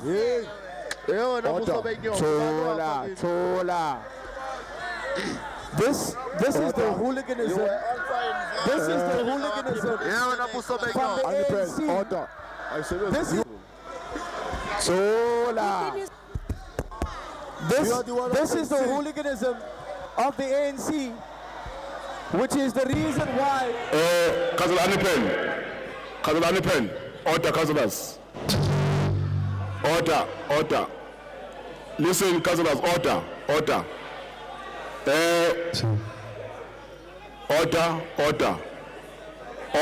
Councillors from EFF bench, order. Order this side. Councillors EFF, quiet, please. Be quiet. Councillors, listen.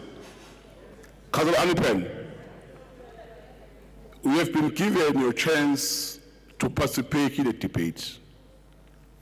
It's unfair for you to use a point of order to interrupt or to disturb another speaker who is on the floor like you have been given an opportunity. Currently, Councillor Madlala is being given a chance to address council or to participate in a debate, but is being disrupted by unnecessary point of orders. As a Speaker of Council listening here, it looked like there's an intention not to give other councillors a fair chance to participate in a debate. I think all of you deserve to be treated equally. Can you please stop disrupting the Speaker while he's on the floor? Because all the point of orders we are raising, you are raising those point of orders because you want to advance a particular view. It is unfair to use a point of order or to abuse a point of order to advance a particular view or position, because all of you are doing that now. Let's allow Councillor Madlala to finish, then we close. Councillor Madlala. Mr. Speaker. Honorable Speaker, I will not speak of the action. I'm not checking hands now, Madlala. No, Mr. Speaker, I was on the floor. No, you are not on the floor. That by the ANC. Councillor Madlala. Councillor Kuala, can you speak to Anipen? Kuala, order. Can you speak to Anipen, Councillor Kuala, not to disrupt us? Councillor Madlala.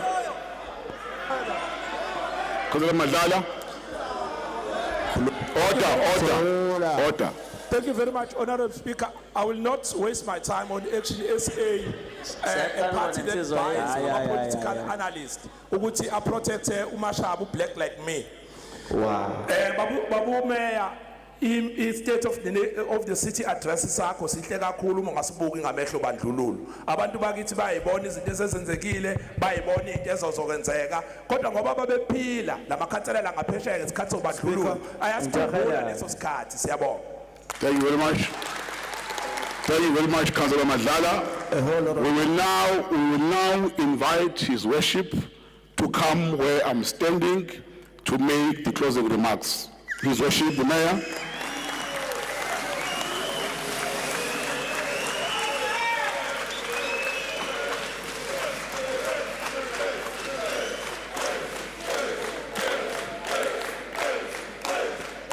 Thank you very much, councillors.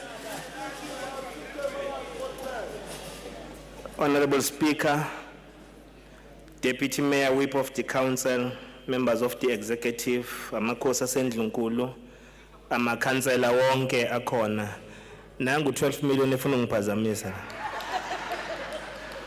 No, I'm not taking any hands now.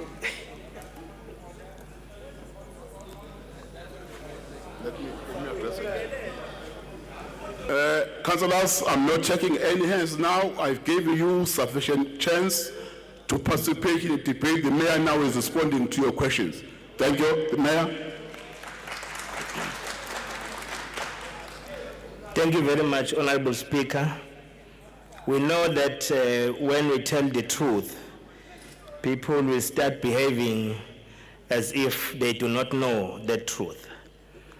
Honorable Speaker, firstly, I'm disappointed by the Democratic Alliance. I expected more from them, that they'll be able to debate the state of the city using logic, not emotions, not to be stacked as a stacked record where they always say sewer leakages, but put politics. We talk politics here. This is the state of the city, and you played very low. I expected much from you, but really you show us that you don't read. First, you did not read the State of the City address. I could hear from your comments that you only browse few pages. Unfortunately, you can't debate with us if you can't read. And Honorable Speaker,